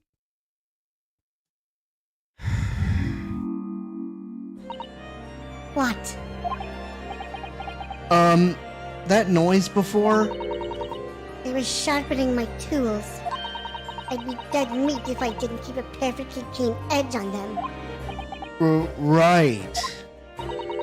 When following the collagen fibers and dermis, an expertly sharpened scalpel cuts like cheese. Would you like a demonstration? Oh yes, please! I'd love to see. Then, you think you'll do nicely? Huh? No, I wouldn't do nicely at all. I mean, maybe some other time. Was that a tut? Well, we came here to ask questions. So, All right, let's talk to this let's lady. talk to this crazy Batwing. We have actually met before. I'm a lawyer, if you remember. You're not dead yet. What? So Mama said I wasn't to cut you open. She's so stuck about things like that. Well, good. Dr. Scythe has some scruples, at least. Oh dear. It looks like she's not interested in talking to us. For the time being, anyway. For the time being? You mean until we die? I hope that's a way off.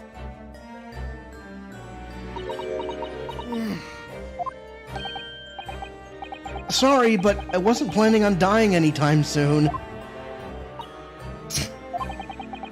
Surely there's some less drastic way of making her listen. I think you should present that autopsy report to her. No, well, I'm presenting something, all right. Or the pocket watch. No, not the pocket watch. All right.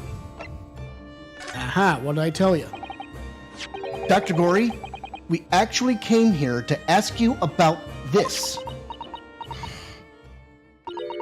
He was very good. Good? Sorry? His skin didn't snag my blade once, and very little mess. His joints dislocated easily, and his muscle tissue was a pleasure to work with.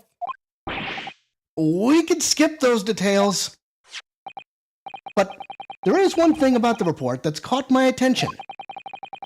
You don't seem to have recorded a time of death.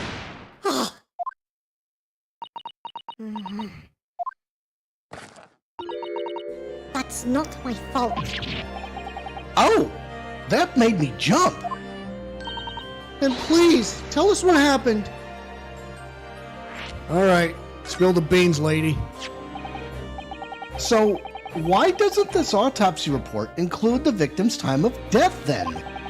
It's really the most crucial detail. He was told not to read it. What? By whom? Mayor Strongheart, the Lord Chief Justice. He came here. Lord Strongheart came? He said that from the witness statements about the gunshot and the other evidence. It was obvious. The man clearly died at 5 p.m. on 1st November, when the gunshot was heard.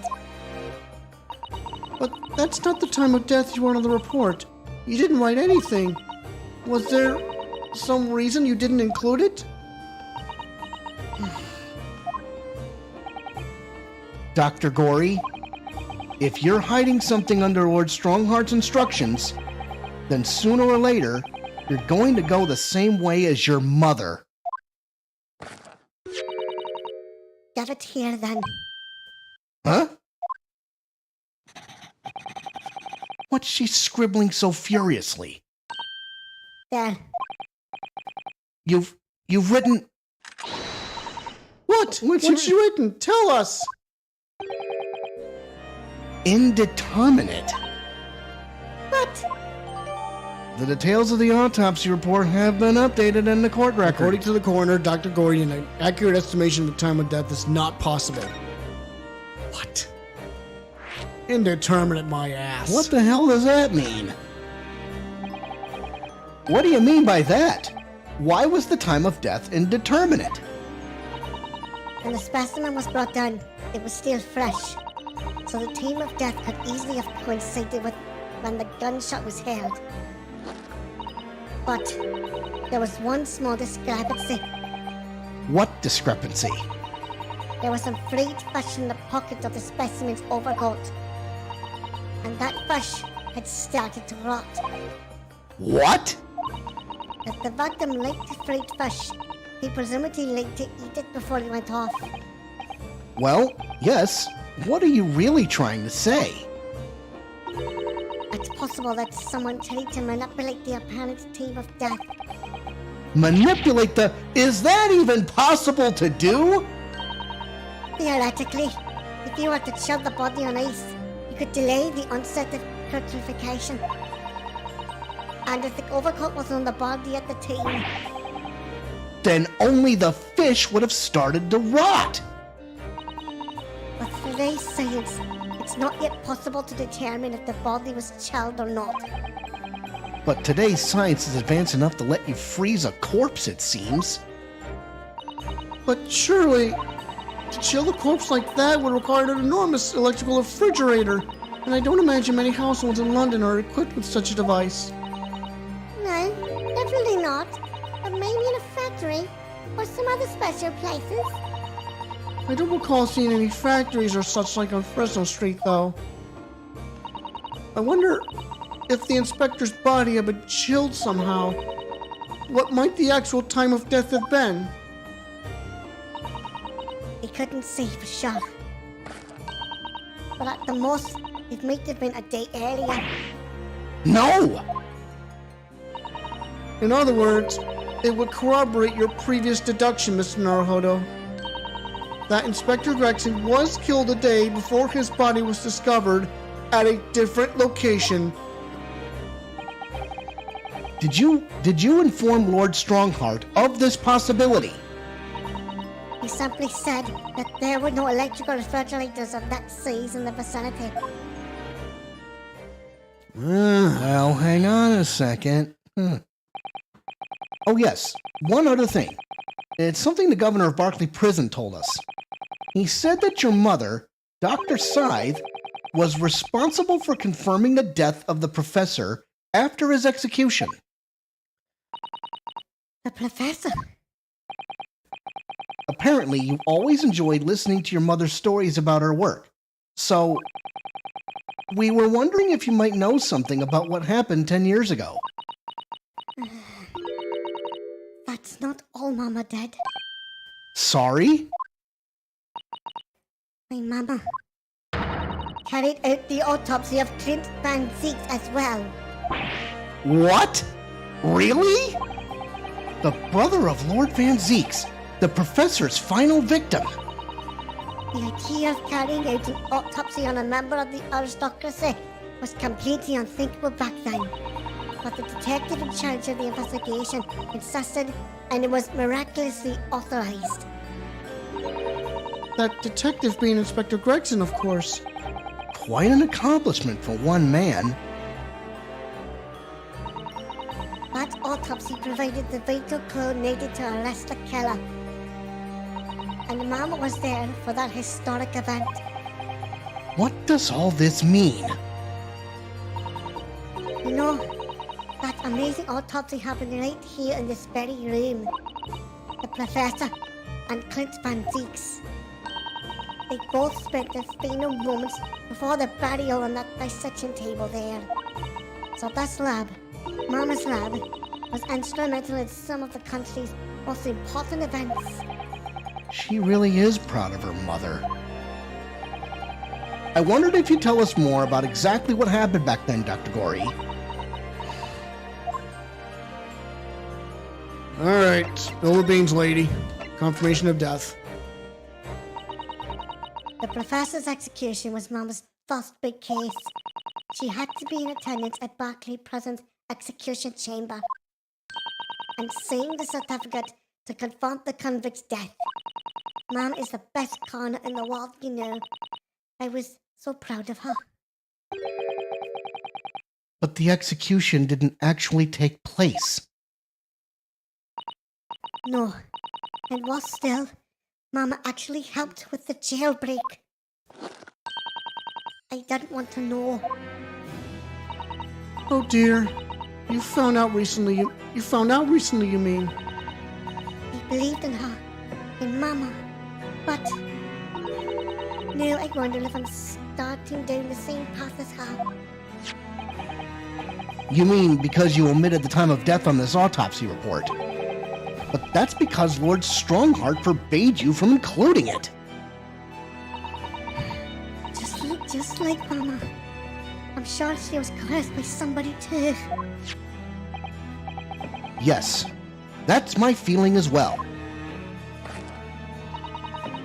There's no doubt that there were powerful forces at play 10 years ago.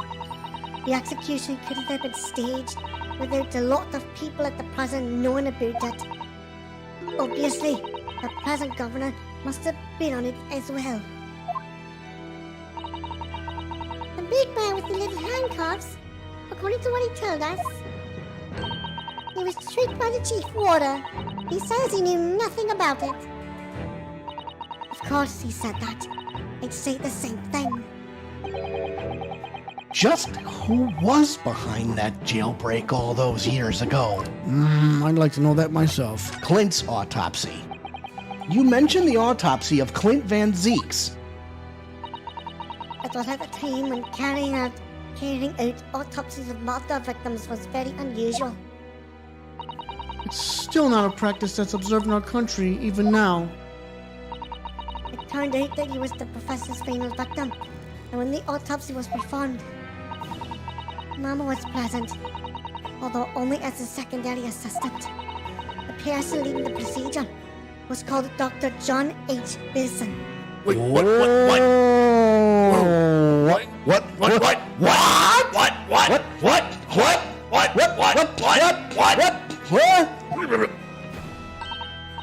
That's right, my daddy. And there was one other person present, the primary assistant. He was a visiting student from the Far East.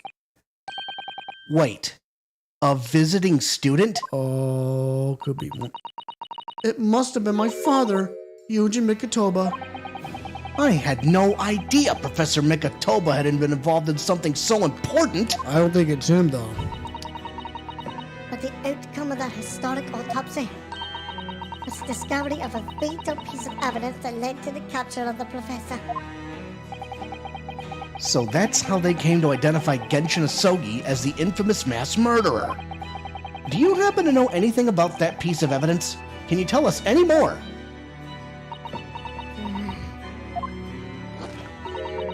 Would you like to see the records for yourself? What? Would that be all right?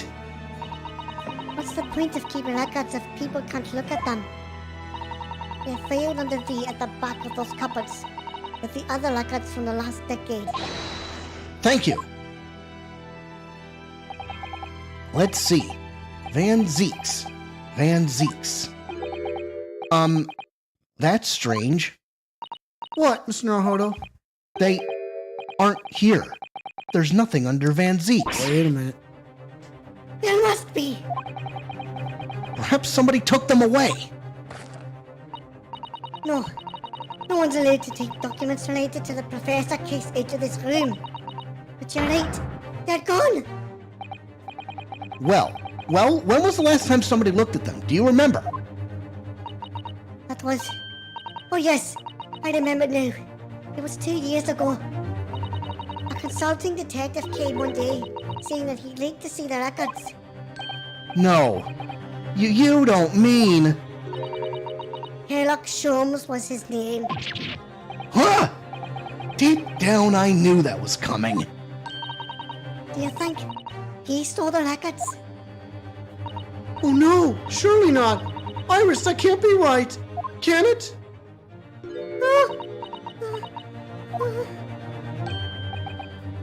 Iris? What has gotten into Iris? I smell something. Rena? I hope you don't mind, but What is it, Iris? I've just remembered something very important I have to do. I'm going to have to leave you now. Oh, this is very sudden, Iris. Well, we'll come with you then. Oh no, there's no need. You and I can take your time here. Bye for now then. Good luck. Wait a minute, little girl. Me? I remember now. You've been here before, haven't you? Have you, Iris?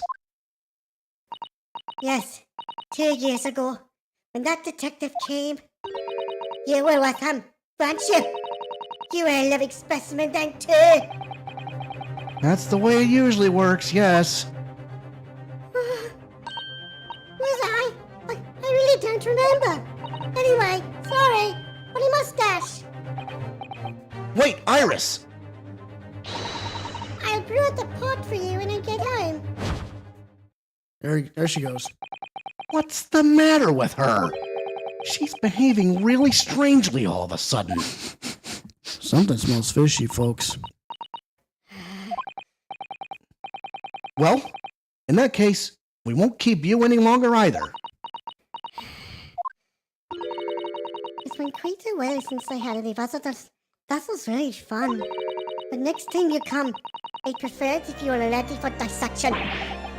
I can't make any promises, sorry. It's a bit strange that the records of Clint Van Zeeks' autopsy have disappeared. But I think we've asked all we came to ask now. I think we'll have to get to the bottom of this. Yeah, we're definitely gonna have to get to the bottom of this. Alright, so we're going to the Fresno Street room. Yeah, the crime scene itself. There's a big-ass trunk on the floor. Uh-oh. 2nd of November, room on Fresno Street. Oh, boy. The police are still busily investigating in here, then. But Gina's nowhere to be seen. Where is she? Yes, it has been blissfully quiet, hasn't it? Perhaps she's out investigating on her own, practicing what her boss taught her. Well, I expect she'll be back before too long. Shall we wait? Actually, there's something different about this room since the last time we were here, isn't there? We could always use the time to investigate more thoroughly. Well then, let's take a look at that trunk. Yeah. This little trunk wasn't here before, was it? Oh, it appears to be made of metal. It must be very heavy. I wonder to whom it belongs. There are some initials on the outside. Look, T.G. Let's ask one of the policemen if they know how it came to be here. Oi! What do you think you're doing? It's my trunk, that is. Hands off! Gina! Where were you hiding? I don't know. You leave something unattended for a few seconds. Every Tom, Dick, and Harry's got his greedy eyes on it. Just a wild guess, Gina, but What? Spit it out, Otto. is it fair to say that you've only owned that trunk since this morning's trial? What? But what are you trying to say? Come on, this trunk goes with me everywhere. Always has. Where you been the last year? Trying not to incur your wrath, mainly. Oh my god. Let's talk to her. Let's talk to her. Your boss. You should hear him talking at the yard now. They should be ashamed of themselves. They're saying it was the boss who killed all them bludgers. Ah, you mean the whole Reaper thing? Yeah. Apparently, a boss was investigating stuff that no one else in the yard knew nothing about. Stuff to do with all them criminals that got off scot-free. Yes, the ones prosecuted by Lord Van Zeeks who used bribery and corruption to evade conviction. Well, then obviously, it was the bloomin' Reaper giving the orders, wasn't it? But why would people be suspecting Inspector Gregson of being involved in the killings? There's a notebook hidden in his office. Oh no, this doesn't sound good. It had details about all the crimes that have been pegged as a Reaper's work. What? No! Did you see it, Gina? Did you see that notebook? They wouldn't flaming let me. I'm just an apprentice, apparently. It was me who found it, and he was my boss. That's right! I was pretty miffed about it, so I sneaked a peek at it, what they said anyway. Oh, That's our Gina. the Secret notebook. All right. So, you managed to see what was written in Gregson's secret notebook anyway, did you? The way I see it, it's my right to read what he wrote. And what had he written, Gina? Dates, times, places, names, and a whole long list of them. All details about the bludgers supposed to have been done in by the Reaper. but there couldn't be an explanation for that. Perhaps it was a record of the inspector's investigations into the Reaper's activities. Exactly. That's what I said. That's the first thing you'd think, right? As it happens, it was full of names I recognize anyway. Well, the Reaper's targets were almost exclusively known leaders of London's criminal underworld. Well, yeah, but there was one name right in. It was a bit odd. At the end of the list, you mean? Pretty sure the day against it was the 31st of October. Oh, the day before the inspector was found dead. So, what was the odd name? Weren't like a name I've ever seen before. It was something like, Nah, it's no good. I can't remember it. I don't think it was an English name, put it that way. Oh dear, what a pity. There's something else too. I don't know if it matters, but the same name kept coming up over and over. Sheen it was. I suppose it means anything, but Oh, but it does. It absolutely does. Did you say Shin? What does it mean something? Lord Van Zeeks knew the name too. He mentioned her as well. The woman who actually did the deeds. And now we find out her name appeared in Gregson's secret notebook. Oh boy. Oh boy. Investigations.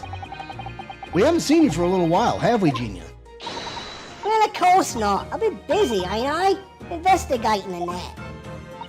The lads at the yard are trying to trace the boss's movements a day before it happened. The day before, that would be the undercover investigation into the Red-Headed League then. I mean, the boss didn't go, did he? You found some cove what was pretending to be in, didn't you, Otto? Yes, it was Mr. Vigil who actually went to the park on Lime Street that day, posing as Gregson. Well, anyway, you ain't the only one turning stuff up. I got me own ways of getting results. When me and me partner here together, there's nothing we can't track down. Oh, little Toby, he's such a faithful friend. Oh, he's adorable! It's a puppy.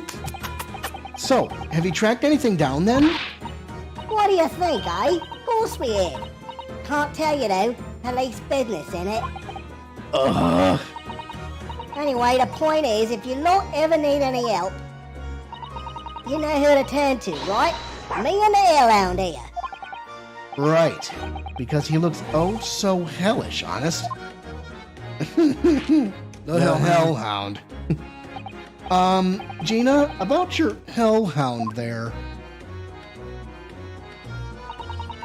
Chief Inspector Toby, you mean? He's a pride of the force, he is. In Japanese, police dog means something quite different and not altogether nice to those involved in crime. But here in Britain, it's a wonderful compliment, it seems, for a canine at least. It should be. After all, in the great exhibition case the other day, it was Toby here who managed to locate Drebber's workshop. Maybe it's time for another demonstration of what a super dog can do, eh? Do we have something the Chief Inspector could catch the scent of, I wonder? Well, Let's see. I mean, it might be this letter. Oh, the revolver. no, not the revolver. The wig. Well, Chief Inspector Toby, if you wouldn't mind having a sniff of this.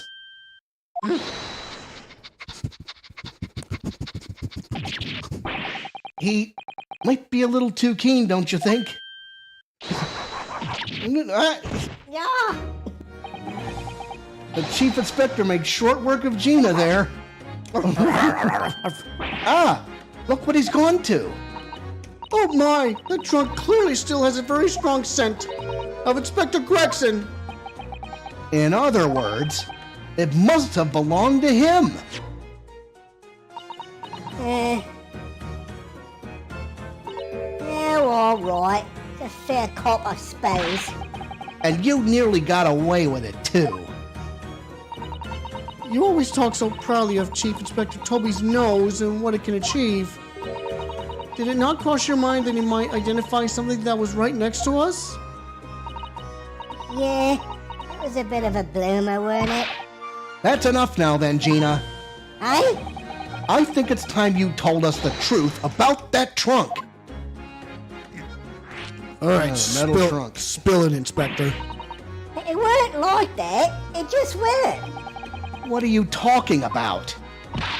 I know what's going through that head of yours, but that ain't what happened. All right then, what did happen? Well, like I said before, you're trying to trace a boss's movements. I let Toby here have a whiff of the boss's overcoat. As soon as I done that, he went off like a shot. Straight at that sandwich. To a sandwich? Not to a bag of chips? Mr. Naruhodo, I believe Gina means the witness. Oh, I forgot about that sandwich. Yeah, he had it in between them wooden balls of his, a boss's trunk. Well, that rotten bastard. You mean when they heard the sound like a gunshot and all piled in here? Exactly. He nabbed it from the scene. Goodness! Me and the chief inspector gave that sandwich a good grilling, and you know what he said? I thought they might have fetched a good price and the chap wouldn't be needing it anymore, so... But that's all I did, and nothing more, nothing less. Would you Adam and Eve a shake of it, eh? Stealing the dead boss's stuff to flog. So Miss Venus wasn't the only one to meddle with the scene of the crime then.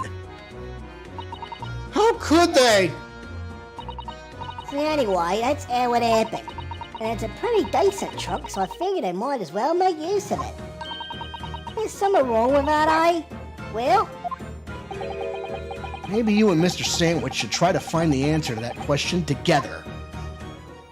She doesn't seem to be amused. I think perhaps that trunk should be turned over to the police, don't you? what do you want about? I am the police. Gina, if you wouldn't mind, could we maybe examine it? Yeah, alright then. Do what you want with it. Thank you. We shall make a detailed record of our examination of the evidence. Gregson's trunk has been entered into the court record. Inspector Gregson's metal traveling trunk that was removed from the scene, but subsequently recovered by Gina. Uh-oh. What's the matter with Toby? Why is he acting so aggressively towards me all of a sudden? Mr. Naruhodo, be careful! It must be the trunk!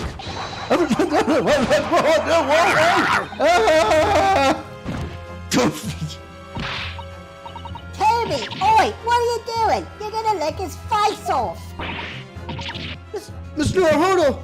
Mr. Naruhodo! Gina, quickly! Hail a carriage!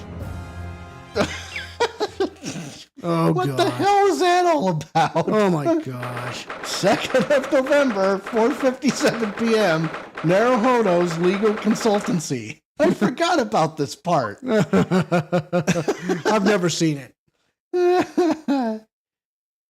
Okay. Oh, Mr. Naruhodo, are you alright? Masato. Ah, conscious again at last. A blessed relief, my dear fellow. After all, to drop dead after a moderate licking by a small terrier, most unseemly. What is or isn't seemingly is irrelevant here, Mr. Sholmes. Ah!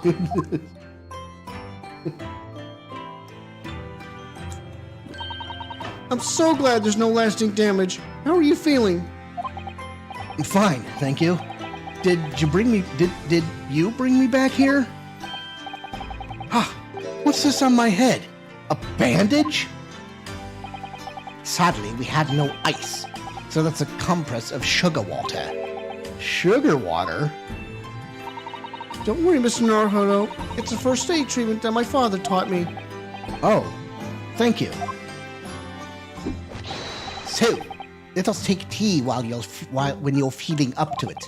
But of course, No sugar in the patient's cup. Ugh. Bump on my head is throbbing sweetly enough. Don't worry. Whenever you feel ready, then. Let's converse with Sasato. What to do? Are you alright, Miss Naruto? It's rather unusual to find ourselves here in the middle of our investigations. It's just occurred to me that I might have forgotten something when we left this morning. Please don't worry. As long as you continue to investigate thoroughly, you won't go far wrong. Oh, yes, of course. I must get back to work as soon as possible. Well, maybe you should talk to Sholmes. Certainly. Thank you for your concern, Mr. Sholmes. My dear fellow, think nothing of it. I must say I was quite startled when I heard that you'd been attacked by a dog. For a moment, I feared that infamous murder of so many had come back from the dead. You mean the professor? Fortunately, I see your prized throat is unscathed. That stiff turned-up collar of yours obviously afforded some welcome protection. Was I that close to death? All I really remember is the dog licking my face over and over and over again. Well, if you wish to avoid such troubles in future, a little mustard spread on the cheeks should do the trick. I should think that would balance the sweetness of your bandage rather splendidly. Right. Well, what the heck? Let's go take a look at this trunk. What the hell? Let's open it up. Let's have a look inside. What the... look at this. What the hell is that? Have you seen this huge gash across the side of the trunk here? It's gone right through the leather and into the metal behind.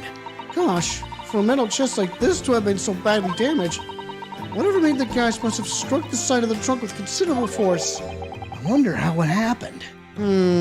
Well... What is this? Look at this dark stain here. Do you think... Yes, I'm afraid so. I think it's blood. Ugh, I knew you were going to say that. So that presumably means... That this was present at the scene when Inspector Gregson was killed. It's the most logical conclusion, yes. To think Gina's been carrying this around with her. If you didn't know any better, I suppose it does look like a grease stain from all the fish and chips. What's in there? What is that? Do you see that? There's something stuck in the side of the trunk here. It's glinting. Looks like a fragment of metal of some sort. But it's wedged in so tightly I can't remove it. Well, don't cut yourself. You'd better leave it, I think. And what's that paper? Look, there's something inside. Ooh, let's see. It appears to be a passport authorizing him to travel overseas. Was Inspector Gregson about to go on a trip abroad then? Perhaps the date of departure might tell us something. That was... Oh! What is it? It was for travel on 31st of October, just one day before the incident. What? Really? The passport has been entered into the court A record. passport document that was in Inspector Gregson's possession. It was issued for travel to France the day before his body was discovered. So he wasn't even in the country when he was supposedly killed. Gregson went to France the day before his body was discovered. The hell? I don't know. That makes absolutely no sense. What is Name Tobias Gregson. Passport number ACD 0522. Date of departure within 1 week from the 31st of October. Destination Port of Dunkirk, France. Purpose of travel police business. Notes. Permission for the applicant and one additional person to travel. Gina, perhaps? Gina, yeah. He did talk about taking Gina, but, when Gregson's body was found, Gina was running pillar to post. Mm-hmm. Huh. All right, well, All right, well, what's story going to tell us? I guess we're going to move. We're moving. Back downstairs. So, okay, we're fighting fit now. 2nd of November. Sholmes' Suite. What the hell?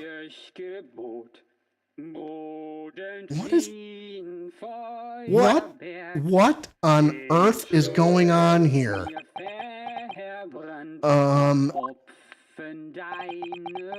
What on earth is going on in here? Am I having a bad dream? Ah, no, it's an old German folk song. Rather a fine rendition, I think. That's the least of my concerns. Iris? Iris, what's the matter?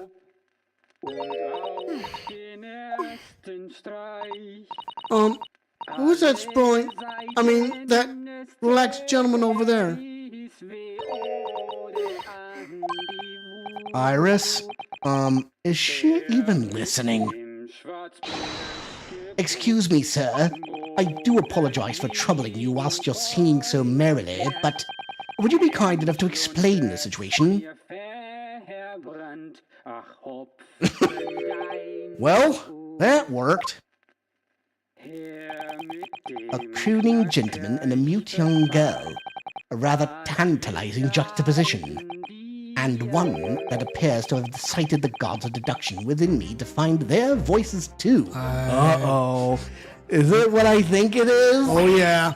Ah, Mr. Sholmes, do you mean... The strains of reasoning within me are playing now as a delightful duet. One melody sings of a reunion full of nostalgia, whilst the other is a morose theme about the great secret you're trying so desperately to conceal. Iris? She's turned as white as a sheet. So, as usual, you've instantly seen to the very heart of the matter. And by the time my own brief performance is over, I feel sure this gentleman's song will reach its finale. So then, to Musicland, where all is sweetness and delicacy and harmony. Pray, do enjoy Sherlock Sholmes' latest logic and reasoning spectacular. Gumshoes, get your notebooks out, because it's time once again for the Great Deduction. The game is afoot. Topic number 1. Man's identity. What the hell is this guy? Firstly, we consider the gentleman's nationality. Clearly, he's a German with no grasp of the English language, as evidenced by the Germanic song he sings and his apparent inability to understand when asked to desist. So, why is the man here at all, and in such apparently high spirits? The answer, of course, Iris, is clearly known to you.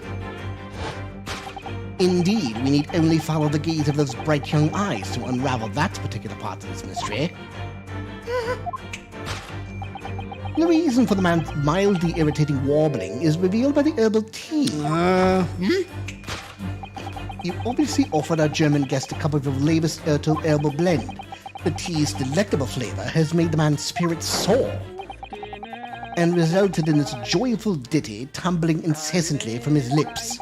I eagerly await sampling the flavor myself, that I may join the fellow in his state of elation. Now to the next question.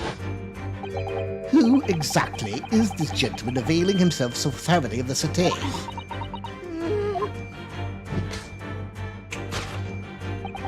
As it happens, a number of years ago now, a certain gentleman of German origin engaged my services in solving a particularly delicate case.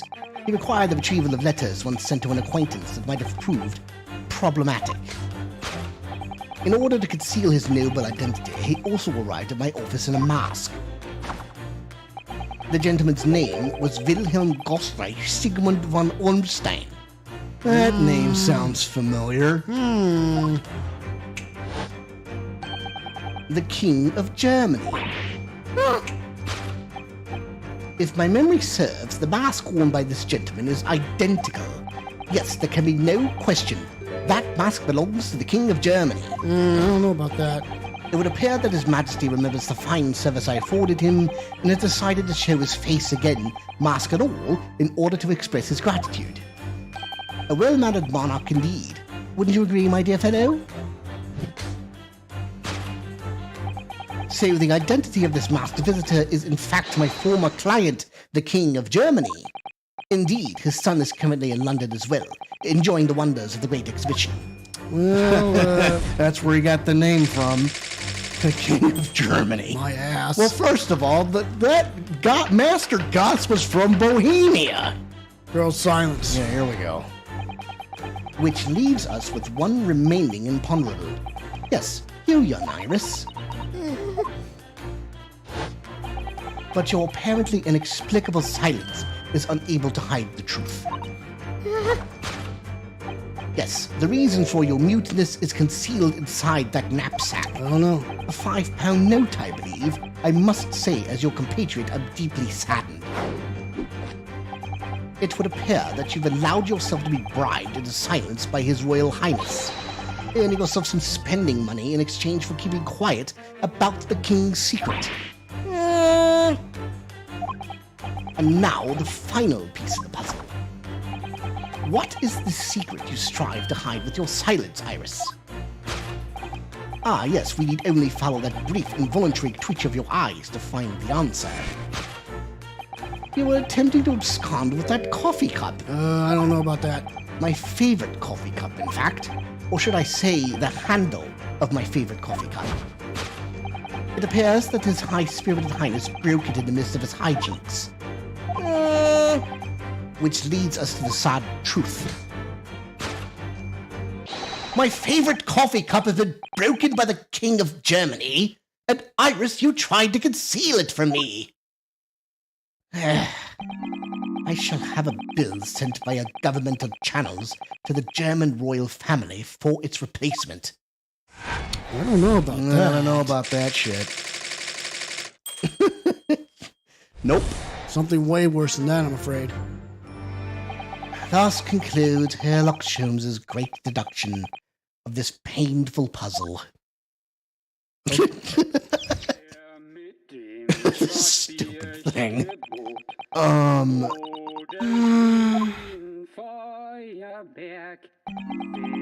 With your silence as well, the fellow's jovial warbling rather rings in the ears, does it not? Mr. Sholmes, I must say something does rather trouble me. Pray, Mr. Sato, do tell. His Royal Highness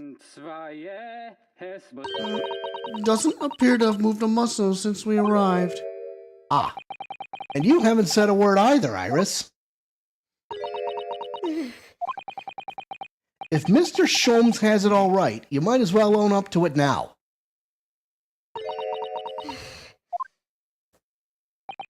Your reasoning isn't entirely without substance, I must admit. And one other thing, Mr. Sholmes. Yet another grievance, Mr. Naruto? Surely not. Well, I actually read the story of that case recently, the one you were just describing. And according to that, at least, it wasn't the King of Germany, it was the King of Bohemia. Goodness, was it? Yes, that's quite true. Master Gotz, the prince, testified to that in court. In his words, I have come to see the great exhibition all the way from my home in Bohemia. Aha!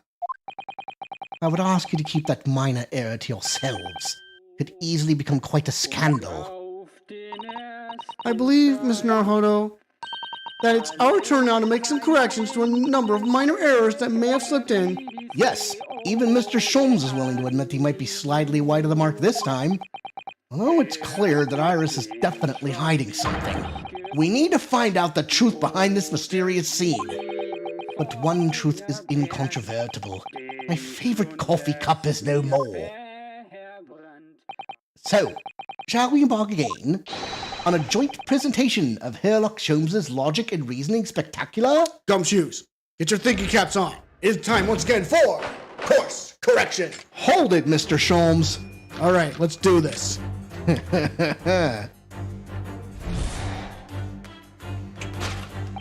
Firstly, we consider the gentleman's nationality. Clearly, he is a German with no grasp of the English language, as evidenced by the Germanic song he sings and his apparent inability to understand when asked to desist.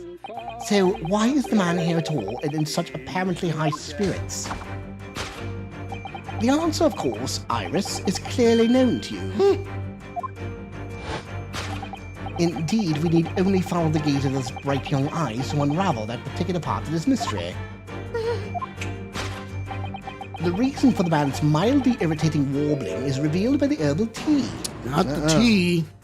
Notice how she's got her mouth shut. She hasn't opened it. Looks like she's trying to hide something in her mouth. I don't know. So what? It's some mix of herbs that gives you the urge to sing? Goodness, I should like to try some. And I'd like to hear your singing, but this man, just how long does he intend to keep up with that tune, do you suppose? As I said, he's been stock still the entire time, and if you look closely, his lips aren't moving either. Ah, So I'm not sure what's actually responsible for the spirited singing, but I suspect the answer lies at the end of Iris's gaze. It's the gramophone. Wait, this? It's a gramophone, still rarely seen in our own country. The sound certainly appears to be coming from the horn. But machine singing? That can't be right. Science and technology are changing the world rapidly, Mr. Naruhodo. What's right is changing too. Ugh, it's too much for my brain. Well, at least we found our answer. Well then, present it. Take that. There's one down. The reason for the man's mildly irritating warbling is revealed by the gramophone.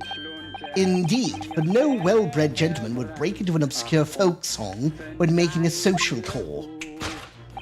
In other words, this gentleman isn't singing at all. In fact, it would appear that the fellow is unconscious.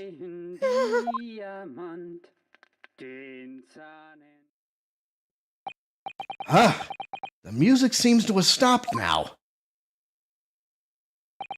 I ask you, Mr. Naruhodo. Yes? Why would I have purchased a recording of that gibberish? How should I know? Well, never mind. On with the deduction. Who exactly is this gentleman availing himself so thoroughly of the satay?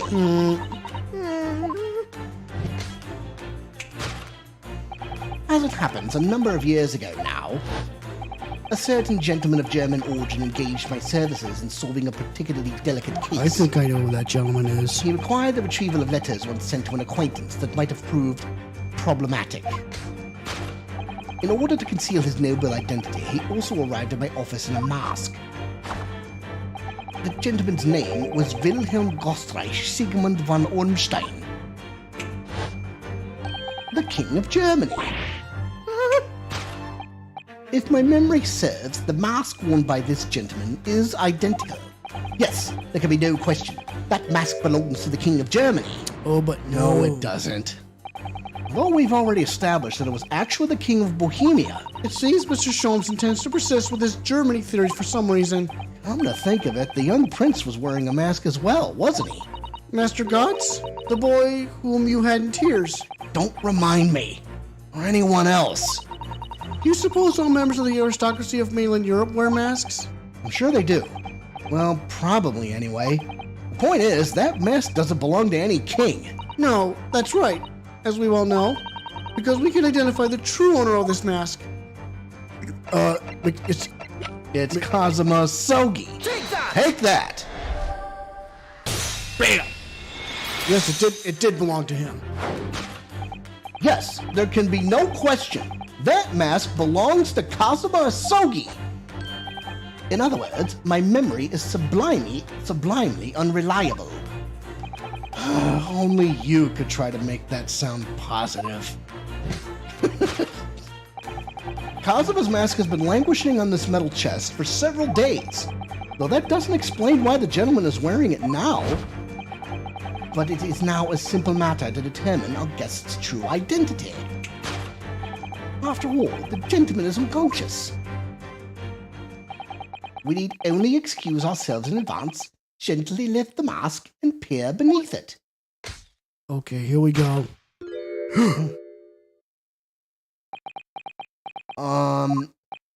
I don't believe it.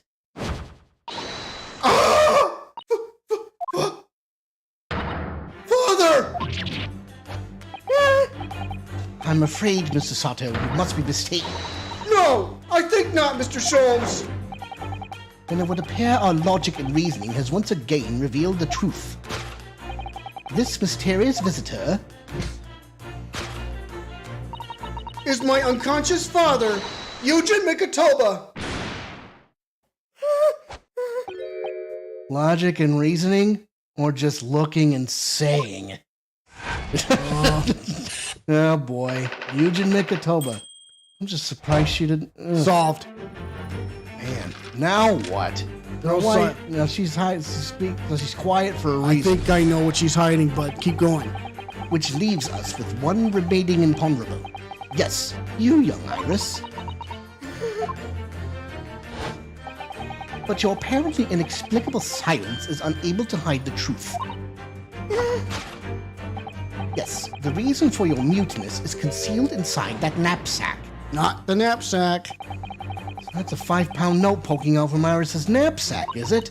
Oh dear, I can't be sure. Most money that we encounter is in coin form. I know. I'm not even sure if we've seen any banknotes here in Britain at all, have we? But anyway, Father would never have paid money for Iris's silence. He certainly seems like the silent type himself, though, judging by his present state. Must be some other reason for Iris's silence, I suppose. Perhaps what Iris is trying so hard not to give away with her eyes is something entirely different. I think it's that case. Yeah, that case. Take that! Ha! See? Yes, the reason for your muteness is concealed inside that metal chest. An excellent observation, for upon closer inspection, there is something different about the chest's appearance. It's kept locked at all times, yet now the catch is open. Evidently, this has something to do with your refusal to speak, Iris. But it's a simple enough matter to incite you to speak, I'm sure. I merely need to open this chest. Here we go. No! Harry, don't! Oops, sorry. That's okay. Mr. Sholmes! Mr. Sholmes! Harry!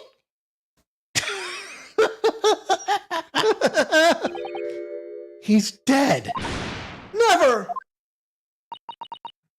Oh, Harry, I told you not to open it. Ah, so you found your voice now, Iris. In other words, what just happened clearly reveals the truth here. Yes, the real reason for your silence until now is... This is somewhat different to the usual dance of deduction you performed with Mr. Sholmes, isn't it? Well, he's left me alone on the ballroom floor, so I'm gonna have to dance this next part solo. And anyway, I need to get to the bottom of this, for my own peace of mind. Now then, Iris isn't usually the silent type, so... You mean you don't actually know the answer yet? Despite that knowing the pointed finger before? Mrs. Sato, sometimes a man needs to point his finger first and think later. Oh, well, if you say so, I think we better examine Iris more closely and try to rescue the situation then. Yes, the reason why for your silence till now is... The the key. key. That's a key she's holding. Look, I'm sure that wasn't in her hands before, was it? No, you're quite right. It's appeared, as if by magic. That's strange. A big old iron key. Where did it materialize from? Well, Take that!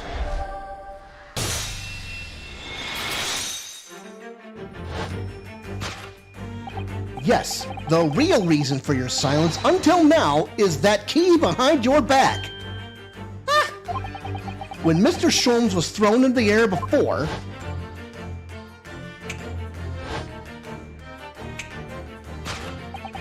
just before you called out to try to stop him, you slipped something out of your mouth.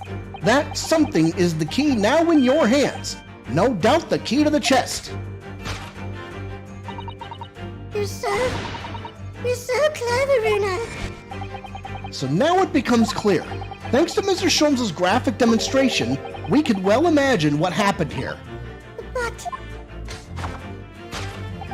Professor Mikatoba also opened that metal chest, only to be punched into the air and land sprawled on the settee. But wait! That doesn't explain all the facts. What about the stylish scarf and the cup of tea? And above all, why would he be wearing Kazuma-sama's mask? Well, for those curious details, I can think of only one explanation. Clearly, an unbelievable miracle took place in this room. Isn't that right, Iris? Consider how the room was arranged before this whole painful experience took place. When Professor Nekatoba opened the chest, completely unaware of what awaited him inside, the mask was flung into the air just as he was, only to land neatly on his face when it fell back down. And the teacup's journey through the air ended when it caught on the unconscious professor's finger. You mean to say that the stylish scarf Is actually just a tablecloth. This is the great detective's office, after all, a place of miraculous deductions.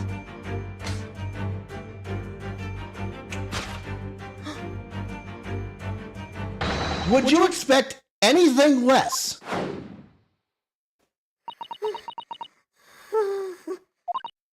Yes, you're right. It happened exactly as you said. Brilliant, Bruno. Thus concludes Ryunosuke Naruhodo's great deduction of this punchy puzzle. Jesus Christ. Sete rhymes with tea, by the way. So then, why don't I make a fresh pot of tea for us all? Objection!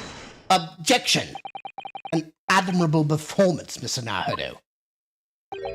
But in the final act of the show there, you rather missed everything of importance. Mr. Sholmes!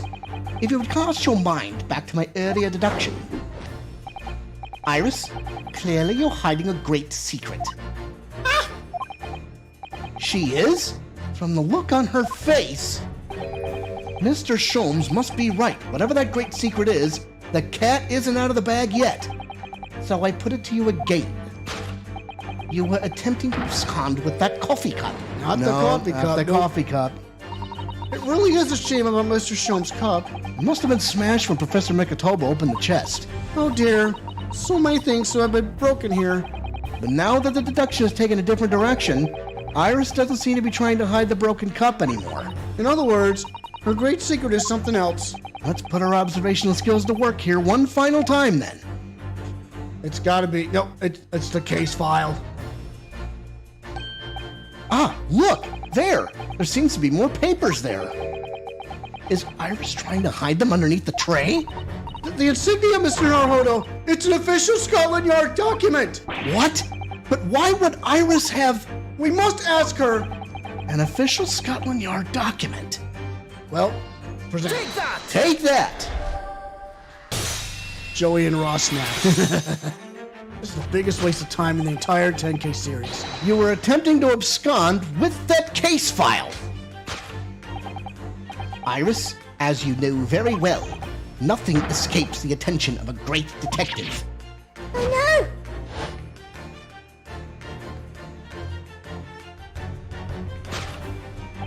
no! We visited Scotland Yard's autopsy laboratory earlier today, and Dr. Gorey informed us that the autopsy report of Clint Van Zeeks had gone missing. Clint Van Zeeks. Yes, I do seem to recall. That some years ago I asked to see the report in question. You were with me, weren't you, Iris?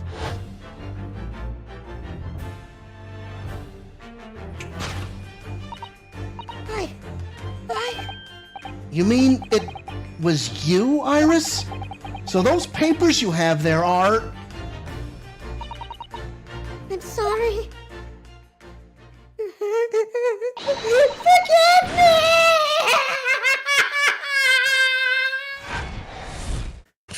Ugh. To hide the case file. That's right. Solved. Deduction complete. Elementary. Elementary indeed. Well, why the heck did she steal that file? Well done, Sholmes. You made a little girl cry. Yeah, nice job, dickhead. In truth, I would like to have thought I could have predicted the booby-trapped chest. But it caught me completely off guard. I was very nearly the late consulting Detective Sherlock Sholmes. I'm sorry, Hurley. So you mean this autopsy report really is... Yes, I took it from the lab, even though I knew it was very important. Was there something in it that troubled you, Iris? Not exactly something that troubles me. Something I've been looking for. When I saw this report, when I saw the writing in it, I knew it was Daddy. The writing? Your father's writing? What do you really mean? Iris, it must be something that's hard for her to talk about. Forgive me for interrupting, my dear fellows. Mr. Sholmes, what is it? I feel as though the poor unconscious gentleman on the settee has been somewhat forgotten. Ah! Father! Perhaps we should find our guest somewhere more peaceful to rest. Mr. Narhuda, yes. Would you be so kind as to lend him your bed? We must do our very best to make him comfortable, I feel. Oh, yes, of course. I'll help you carry him up. So will I. No, I can manage alone, thank you. You have tea to enjoy. We wouldn't want Iris's brew to stew. And there they go. Because there's no better way to make the professor comfortable than dragging him upstairs like a trunk. You have no idea how important that statement really is. Yep. I wonder, perhaps that was deliberate. Maybe Mr. Sholmes is making himself scarce to give Iris the chance to talk more freely. We must use this opportunity to talk with Iris and find out what's going on. Well, then talk to her. Your daddy. Would you like to tell us about it, Iris? About your father? I'm sure I told you before, didn't I? That Daddy used to be Hurley's partner. Yes, and that notes about all the cases they solved together are kept inside that metal chest. That's right. Hurley told me, you see. He said that Daddy's somewhere far away now, so we can't meet. That's one way of describing it. Then, when I secretly unlocked the chest and read the papers inside, I started to build up a picture in my head of what Daddy must be like. Well, that's only natural. You're just like any other girl of your age. I read that Daddy was a professor of medical science, so I studied and took my degree too. Well, that's only natural, I suppose. In that respect, you're not quite like any other girl of your age, though. But there was one thing I could never find out. Daddy's name. Ah, His name wasn't anywhere on that of the notes that he'd made about his work with Hurley. But then one day, that's what happened, is it? When you saw this autopsy report, you finally managed to work it out. Is that right? yes, So it was the handwriting in the report that caught her eye. The autopsy report. when I saw the writing on that report, I could hardly believe it. I know that handwriting, I thought to myself. Because it was the same as the writing you'd seen on your father's case notes. Exactly. I was desperate to compare the two properly. I needed to see them side by side. I asked the doctor in the laboratory, but I was told I couldn't take the report away. And even worse, I was told that it was the first and last time we'd been allowed even to look at it there. So you decided to steal it. When I compared the autopsy report with the case notes I had here, there was no doubt. The handwriting was exactly the same. It was Daddy's. And the signature of the coroner at the bottom of the autopsy report read Dr. John H. Wilson. So that's how I finally found out. I learned Daddy's name at last. I see. Ever since then, I've called myself Iris Wilson. And that's also when I had the brilliant idea of writing stories all about Daddy's exciting times with Hurley. I decided there and then that I'd write the adventures of Sherlock Holmes.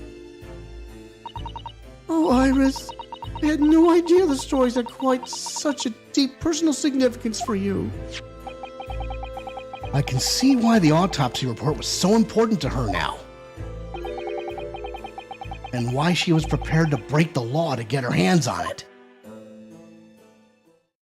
Can we put that thing in the court record and take a look at it? I must apologize, Iris. This is really all my fault. Hurley? I made a promise, you see, that until the time was right, I'd keep the details about your father a secret. I know. I've been very naughty. I'll take the autopsy report back to Dr. Gorey and apologize, I promise. Yes, we'll go together, I think. Then, let me look after it for you until we get there. Flint's autopsy report has been entered into the court record. The autopsy report of the final victim of the infamous professor. The report was authored by Dr. John H. Wilson.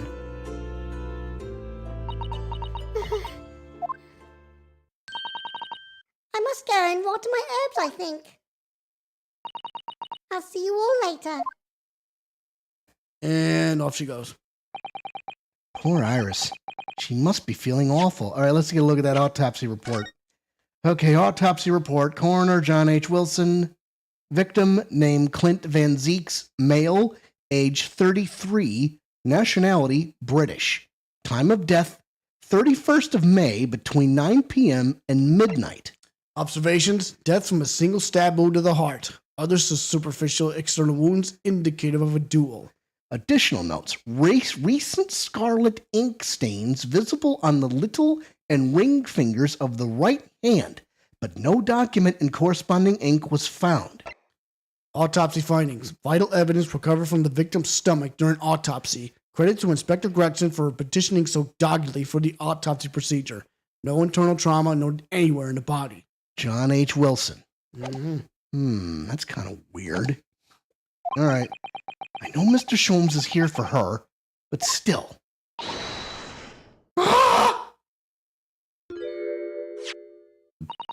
What? How? What's the meaning of this, Mr. Sholmes? Mr. Sholmes? Oh, dear me. So, you've noticed, I see. But that would mean... What on earth's the matter, Mrs. Sato? You've turned as white as a sheet. It's this autopsy report, Mr. Naruhodo. The one from 10 years ago. The writing isn't Dr. Wilson's at all. Huh? But what do you mean? How can you possibly know that? Because I know this writing very well. This writing is my father's. What?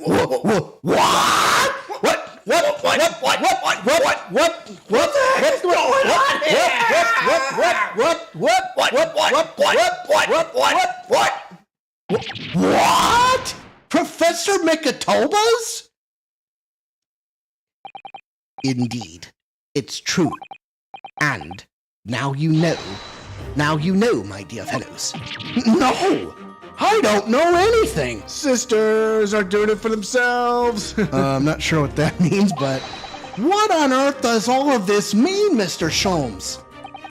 Because the idea that's slowly forming in my mind, it's just too extraordinary to believe. Please, you have to explain. Talk to him. Yes, talk to him. The autopsy report writing. So, this autopsy report was actually penned by Professor Mikatoba then? But that makes no sense. It's not possible, surely. Not possible? My dear fellow, Pray, take a deep breath and think again. Yes, you're right. In some ways, it actually makes a great deal of sense. It does? 10 years ago is when Father returned to Japan after his extended study tour in Britain. And prior to his return, where was Dr. Mikitoba engaged? Ah, of course! He was an assistant at Dr. Wilson's laboratory, learning about forensic science. And as an assistant, he would have aided with the dissection work, making detailed notes, which would be assembled into the full autopsy report. Once the work was complete, the head coroner would check the contents and put his signature on the document. In other words, the only writing of Dr. Wilson's in the report will be his signature at the end. I see. So Iris got the wrong end of the stick, you mean? She saw that and assumed the whole report had been written by Dr. John H. Wilson. Which is very understandable, of course. What a complicated situation. The details of Clint's autopsy report have been updated in the court record. It's signed by Dr. John H. Wilson, who carried out the procedure, though Professor Mikitoba actually penned the report. Oh my gosh, so your partner. Thinking about it, most of what we know about you, Mr. Sholmes, comes from the published stories of your exploits. Yes, The Adventures of Sherlock Sholmes, written by Iris. And we really have no way of knowing what's fact and what's fiction. Most troubling for you, my dear fellow, I'm sure. So what about the supposed partner of yours? Did he really exist or not? Ah, you've come straight to the point, I see. And please come straight to the answer. I believe Iris explained it in one of her installments. He was a trusted comrade, and the only person I could truly have called a friend. And did this partner of yours truly make a record of all your cases? Are his notes really stored inside that metal chest?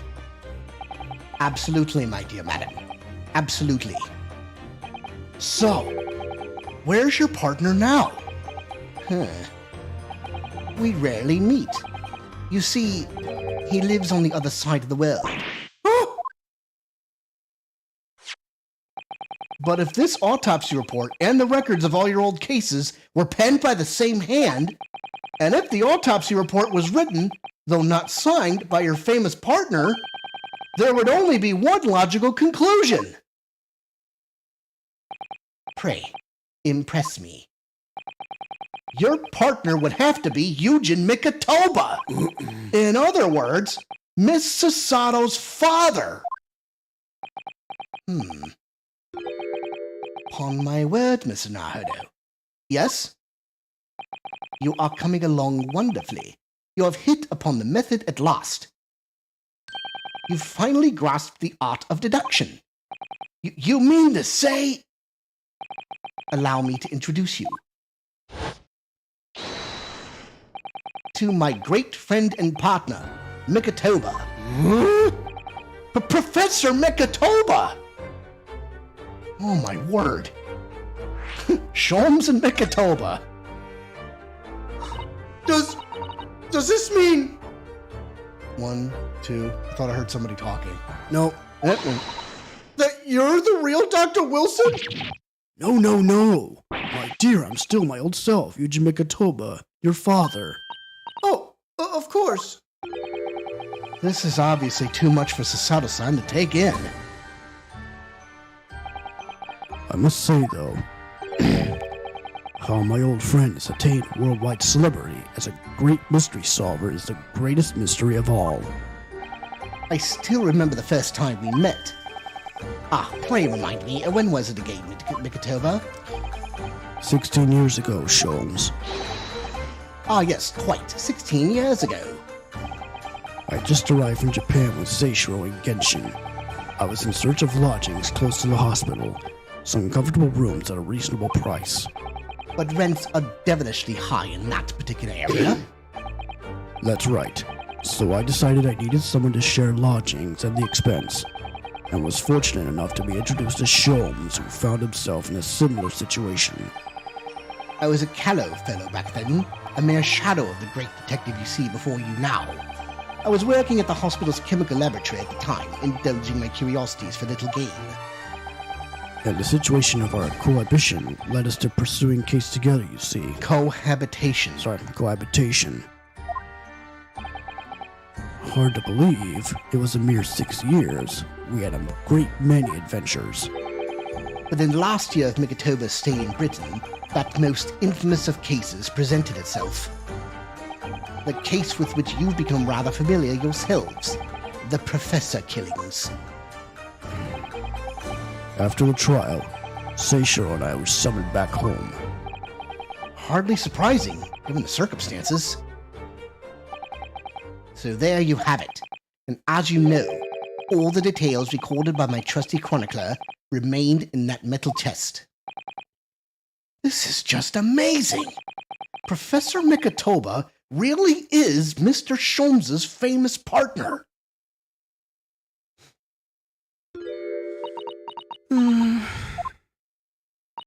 Father, Goodness, my dear, what a cutting look.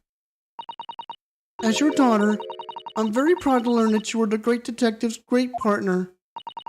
But nevertheless, there's another mystery that I really must ask you to explain now. And that is... You know very well what it is. The unresolved matter of Iris's father. Huh? Of course. I'd almost forgotten about that one.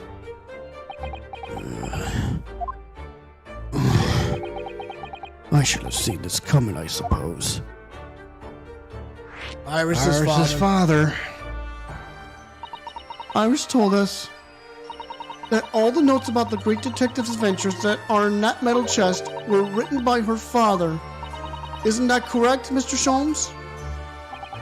That is indeed what I told young Iris. But if you're Mr. Sholmes' partner, father, and you wrote all those case notes, then Iris's father must be you. Ah! On my word, Mrs. Sato. You are coming along wonderfully as well. You, too, have hit upon the method at last. You finally grasped the art of deduction. Whoa! What you've always told me, father, is that my mother died when I was born 16 years ago, and you left me in grandmother's care whilst you embarked on your study tour of Britain, and I've always accepted that. But all this about Iris... Ooh, there it is. Sasato-san's ice-cold stare. No, now hold on a minute. It was very complicated. I mean, it's really not what you think. Then perhaps you'd like to explain exactly what it is. Oh boy, she's about to break out the throw. There it is. Now the guys go from ice cold to red hot just before she... No, really, you've got the wrong end of the stick. Sholmes, say something, Matt. Oh boy. That's quite enough, my fiery fellows. Now, Mr. Sholmes, when did he get all dressed up? Whilst I don't like to interrupt this exciting exploration of the past, Mikitoba and I have an urgent matter that requires a short excursion. But it's very late, Mr. Sholmes. Where must you go? Why, my dear madam, is that not obvious? My partner and I must pursue our natural enemies. So, get your coat, Mikitoba. The game is afoot. But Sholmes, I really must give Sasato a full explanation, I think. Later, my dear fellow, later. Our carriage awaits downstairs already. Listen to that music, folks. You haven't changed one iota, have you? I mean, really, I visited our home after 10 long years, and when I open that chest in a fit of nostalgia, I quite inexplicably pass out. And as if that wasn't enough, when I eventually regain consciousness, I'm plunged straight into all this. Father, please. Go with Mr. Sholmes now. What? I've no doubt that whatever happened, you were acting in everyone else's best interests. I trust you. Completely. Wow. Whoa. Sasato, And sending the great detective and his great partner off our renewed adventures together. is more than I could have hoped for in my wildest dreams. Very well then. We'll speak again later. So, I believe your own work is done for the day. I wish you the best of luck for tomorrow. Yes, Naruhodo. Good luck in battle. And in reaching a decision. A decision? We're to go back to Japan, I suppose. Oh boy. Looks like the band's So much happened that day that I barely knew what to do with myself. It would only be later that I'd come to realize how amidst the chaos I'd unleashed were all the clues I needed to finally unearth the truth, and that all the turmoil was necessary to give me the resolve to see everything through. What could he possibly mean by that? Well, Finn! that's the end of this episode, folks. Yep, we are standing at the precipice of the final episode of the Great Ace Attorney Chronicles. That's right, my friends. Tune in next week, folks, for the trial of the century. And I mean that sensibly now. Oh, Cliffy Hang, it does not begin to describe it, Briz. It's truly amazing. Next week, we begin the case of the resolve of Ryunosuke Naruhodo. Gosh, I can't wait. Me neither. So, until then, I'm the Cannonball Alex Steele. I am the Package Andrew Steele. We are the Steele Brothers, And we are for real. Top guys out. Bye-bye now.